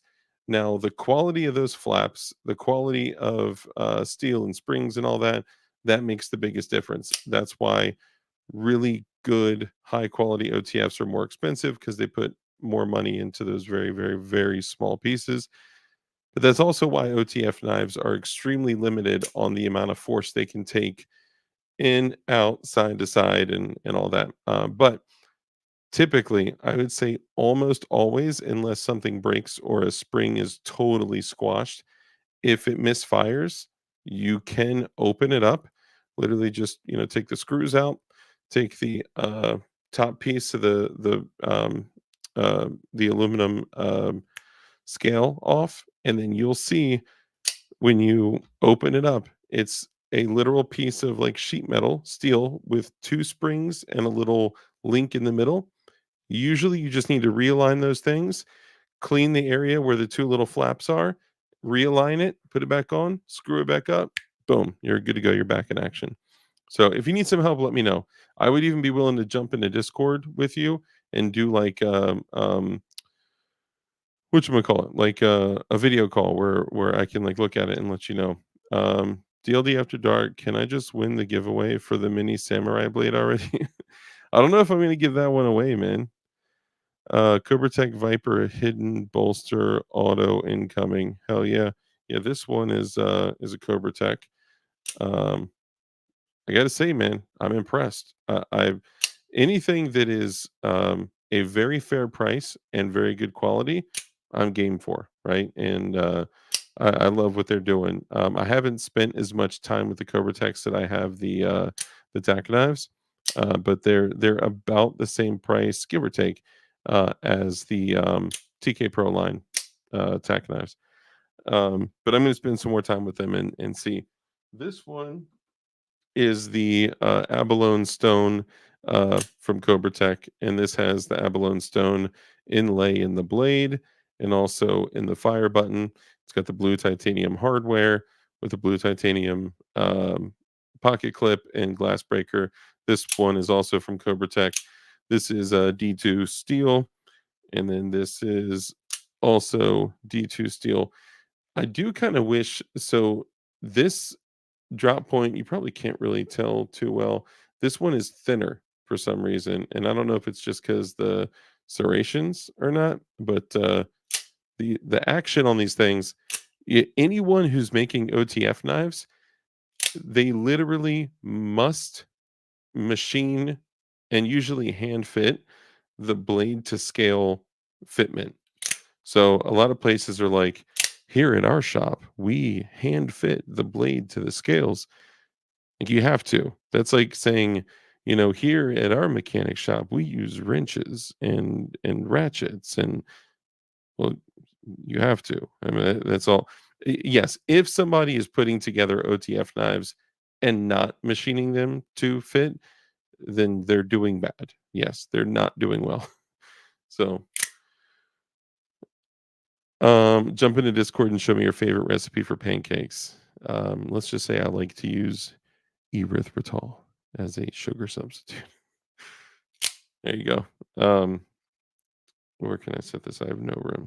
But anyway, yeah. So my whole point for saying all this shit is to, if you could, $100 D2 and you can't tell it's automatic. Oh, I forgot to say. I have one more. I have two more Cobra Techs actually. This one right here, which red is dead. No, this is a button auto.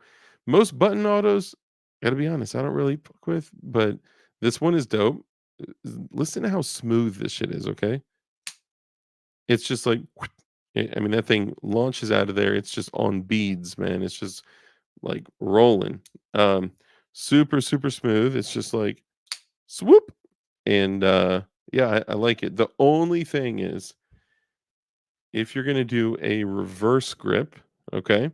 Like imagine if you needed this to save your life, okay? Don't use knives as life-saving tools, okay? I'm just saying. Imagine if you needed this to save your life and you're like, "Get off my mom." Sorry, that was a bad and then you use it and then it closes on your hand and removes all your fingers. So, if you're gonna be using this in a reverse grip, then remember to turn the safety on so that way the button doesn't fire and open your hand up to getting ginsued by your own blade. I'm just saying, something I realized. I don't think there's another way to. Oh, yep, it does it there too.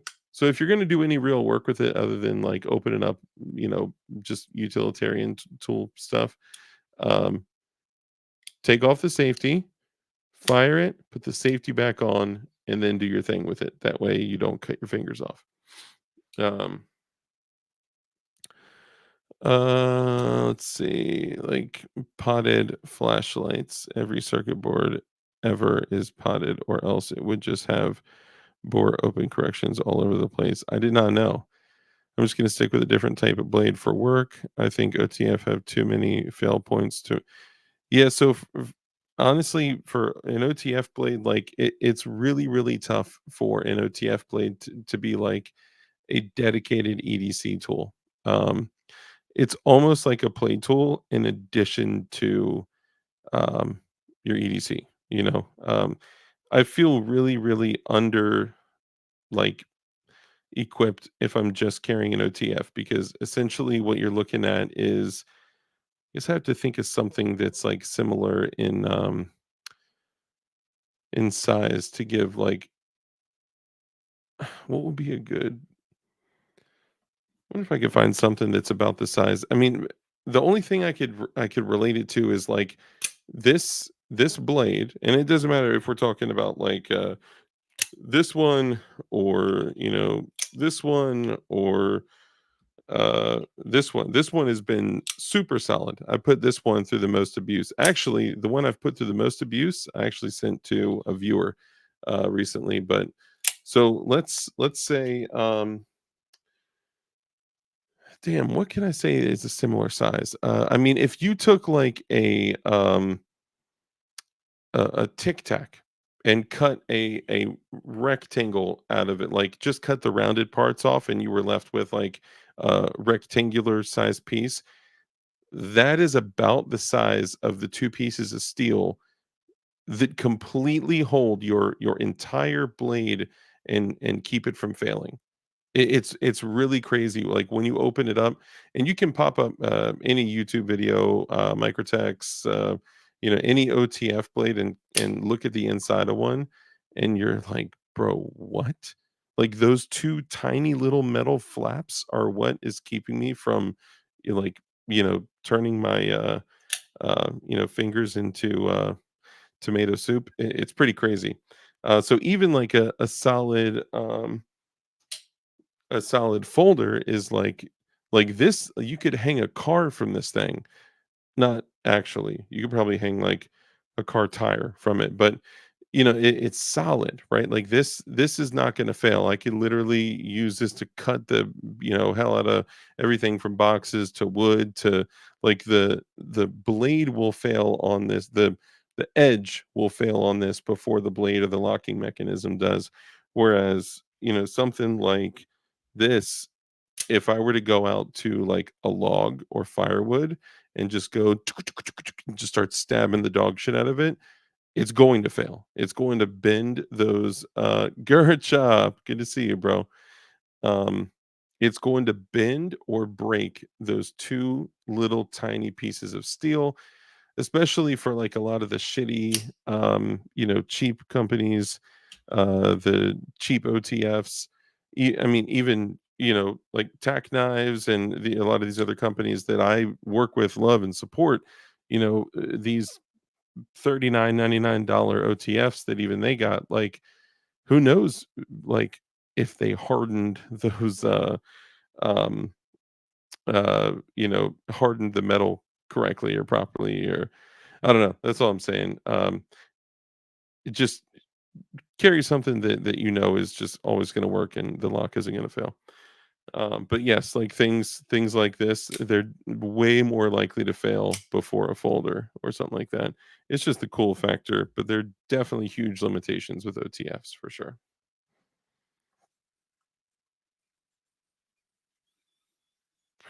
Yeah, good point. My only issue is if you're doing work, that might make your hands a little slippery. There ain't much in front to stop them from sliding over the blade. Yeah, I really can't see using an OTF for like self-defense purposes. There are stories out there of people saying like my microtech saved my life, Um some of them are shaped a little more like this one kind of bows out a little bit, so it's kind of more of like a natural grip, but it's a little slippery. It's got some textures in there, right? But some of these are totally slick, right? And this is straight. This one's not bowed. But the dagger blade with extremely sharp edges on both sides, this would just slip in with like no resistance. But then your hand would be soaking wet after that. So I actually know a guy who had a knife close on his hand while he was hammer fisting somebody. And he's still recovering from that like 25 years later. So best defensive blade is the bench made dagger. I don't know. It definitely penetrates with very little resistance. Um, Best defensive blade? I don't know. I don't know. I humbly, respectfully disagree. But all blades are, you know, have their benefits and some pros and some cons. But anyway, it's been going on too long. I love all you guys. Some of y'all are hitting me up on IG. So for those that did, I will definitely get back to you. Promise. But look, I appreciate all you guys coming in and hanging out. And it's super important to me to I don't know, looking at 2024, looking at the 3 years this channel has been alive, and, it's cool, man. It's important to me that you guys still love and enjoy coming in here and hanging out, and I don't know, it means a lot, so I appreciate you guys, and, this year, I'm gonna be doing some more things to contribute more to the viewers, to the channel, so you guys kinda feel like you get more from it. There's gonna be, more interviews, at least 2 interviews a week. It's going to be like a couple weeks before I get some of these things fired up, but a new station. Actually, Gerchop Opie came into our last live stream, uh, Dremel Gober, and he was in here with us. It was so dope. It made me miss you. He don't come around, Vato. He's gone black everywhere except Discord. So Kimball, he came in here last stream. I could not believe my eyes. It was crazy. Um, what was I gonna say? Oh, so 3 streams a week. Uh, 2 of them will be interviews, 1 will be a dark stream, and then, some other things I'm gonna be doing, I'm setting up a whole workbench area where I'll be able to do, like, hard videos, like, on the workbench. I've also had a lot of people still constantly hit me up about, like, so somebody mentioned earlier, like, "Hey, I wanna send you pictures of, like, my AKs and ARs and this and that," and then, I did. Yeah, I put it out there a couple times about Dugan's Energetics channel. That's a dope channel.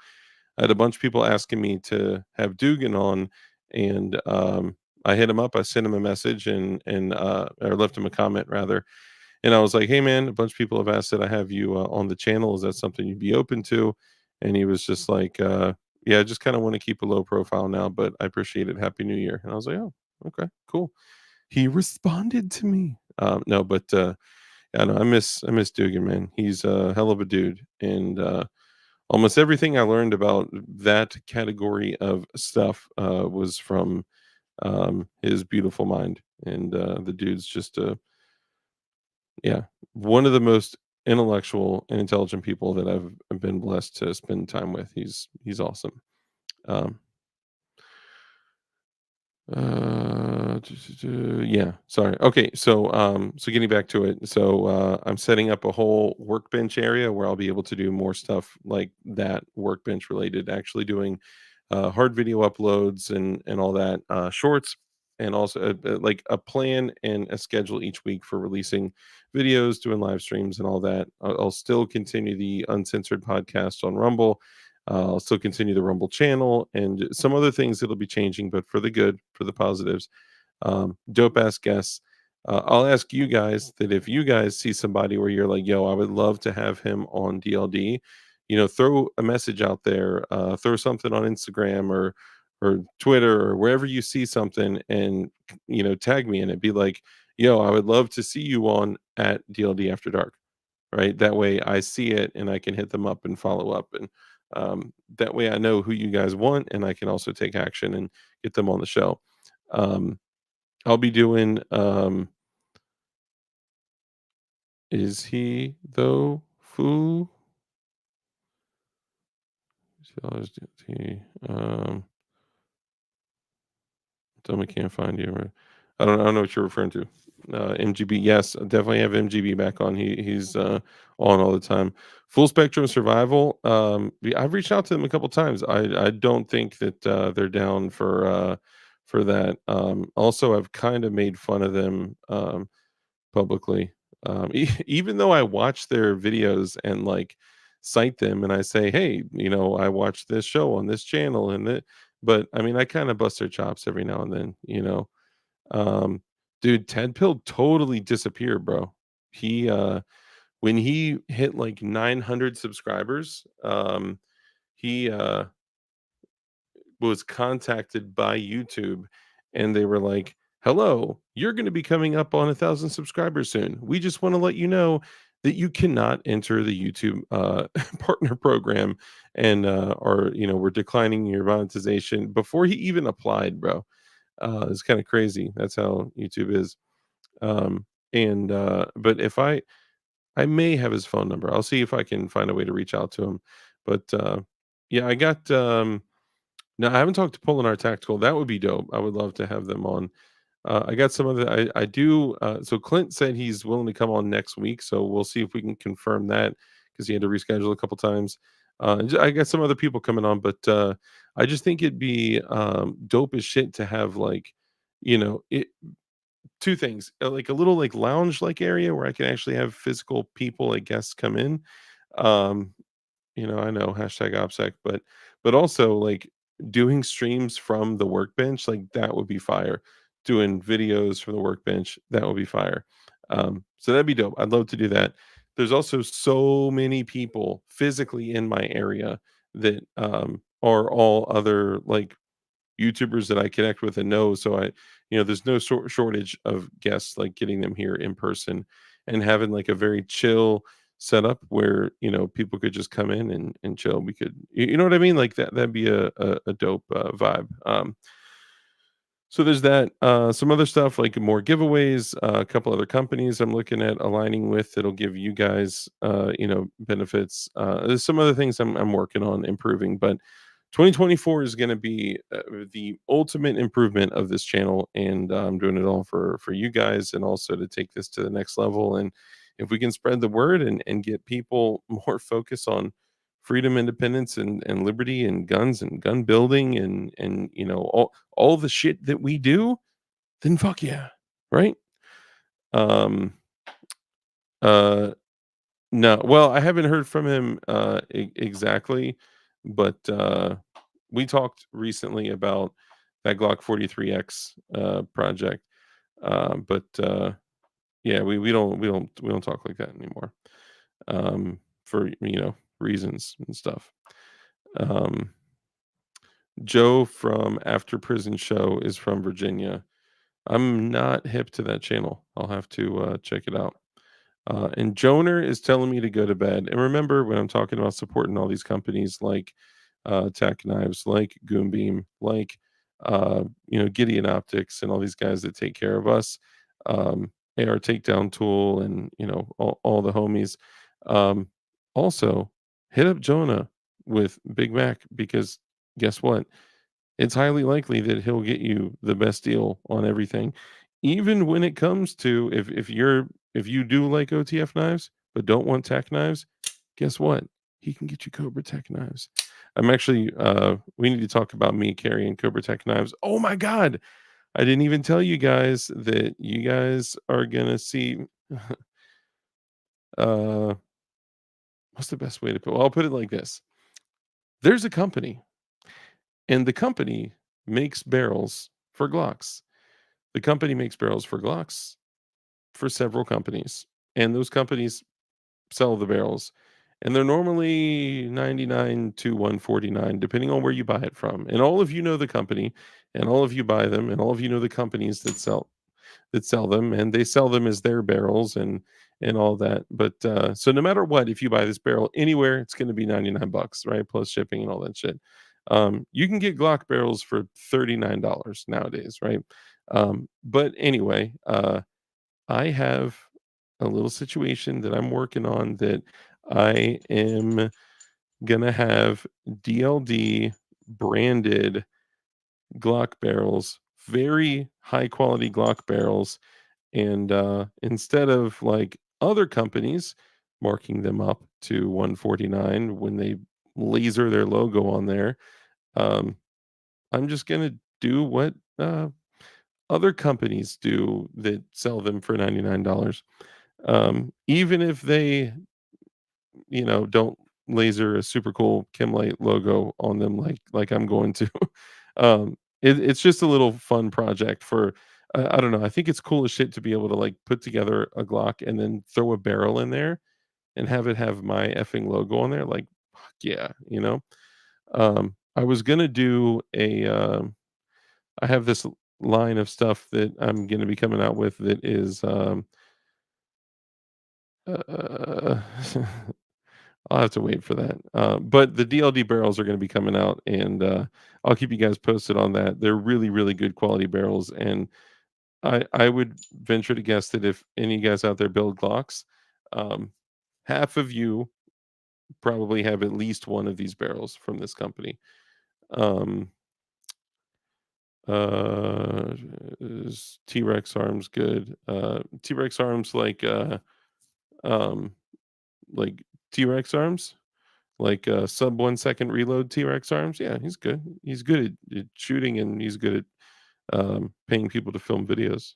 Uh, I mean, I I got respect for what he does. He's very, very skilled at his craft, which is shooting. And yeah, I got nothing but love for him. Um, but anyway, yeah. So y'all are gonna see the DLD barrels coming out soon. Anyway, I'm gonna go ahead and wrap it up. Look, I love all y'all so much. I appreciate all you guys coming in and hanging out. I could literally run my mouth all day, but I'm gonna have to wrap this up now. And I still got like 37 orders that I need to get out for DLD hardware that need to be out by like tomorrow morning. So I gotta focus on this stuff. So I'm gonna knock out these packages and all that, and I'll be coming back to you guys pretty soon. Um, it's all about stories from a current inmate. OG Badger went in for a year, ended doing 20. Other than damn, that's crazy. Make sure you sell 357 SIG barrels. So they're like all gonna be 19 barrels. I'm probably gonna have some 19 threaded and some 17 threaded, but I'm not dumping too much money into it. Like it's gonna be a very small run. Like I'm personally funding it. I'm literally buying all of them. I'm paying to have them all lasered and engraved with the DLD logo, and then I'm literally just recouping the money and keeping like 2 barrels. Um, so it's not going to be like a big thing, a big run or anything, but it'll be a small run. It'll be one of those things that's like, damn, it's cool that I got one of those, you know? But anyway, let's go ahead and wrap it up. I appreciate all you guys, man. Again, salute, love all y'all. Support the companies that support us. That's all I can ask for. If you guys need anything related to gun building jigs or anything like that, go to DLD Hardware. That's where it's at. And go dark bag. Tell them Murphy's Law sent you. For your phone. Okay, that's what's up. 17, I will buy 2. I think there's only gonna be 4 17 threaded barrels, but there'll be more non-threaded barrels. Okay, so guys, in the end, I know we talk about all this type. We talk about tools, we talk about firearms, ammo, and blades, and kit, and like all the stuff that we talk about, medical and preparation, preparedness, and all that. But the thing that you could do as an individual, as a man, as a father, as a son, as an uncle, just as a man, as an individual, the most powerful thing that you can do is identify rules, standards, and expectations for yourself of who you are going to choose to be every single day. And some of those rules I share with you guys at the end of each live stream. And they go like this. So, rule number 1 is to be kind. All right. It's so important that we're kind in everything that we do. That brief interaction that you have with somebody else could have a massive impact on their life. So, just be kind. Rule number 2 is to live a life of care, compassion, contribution, give to others. When you give to others, when you bless others, you become blessed. A hand that's open to give is open to receive. So, rule number 3, because we know the only way for us to defeat evil is with good men skilled in violence, make sure that you're becoming as highly skilled in violence as you possibly can be, and be safe, be dangerous, and keep that thing on you. With that, ladies and gentlemen, I am out. Remember, keep building guns, keep 3D printing guns, just do all the shit that they don't want you to do, because I mean, we're here for it. All right. Love all y'all. I'll see y'all soon. Giveaway on the next stream. Mwah. Night night.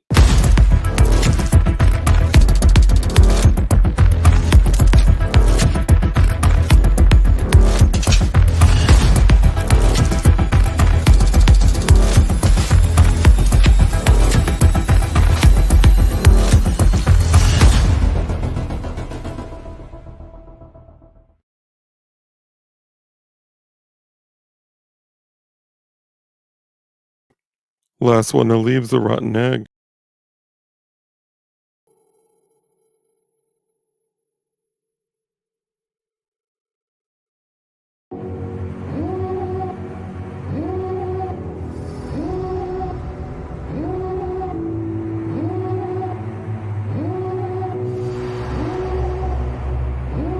Devil in a red dress. Call 911, I'm a killer. You know I hate to confess. Bang, bang, got my hand on the trigger. The devil in a red dress. Call 911, I'm a killer. You know I hate to confess. Bang, bang, got my hand, bang, got my hand. Call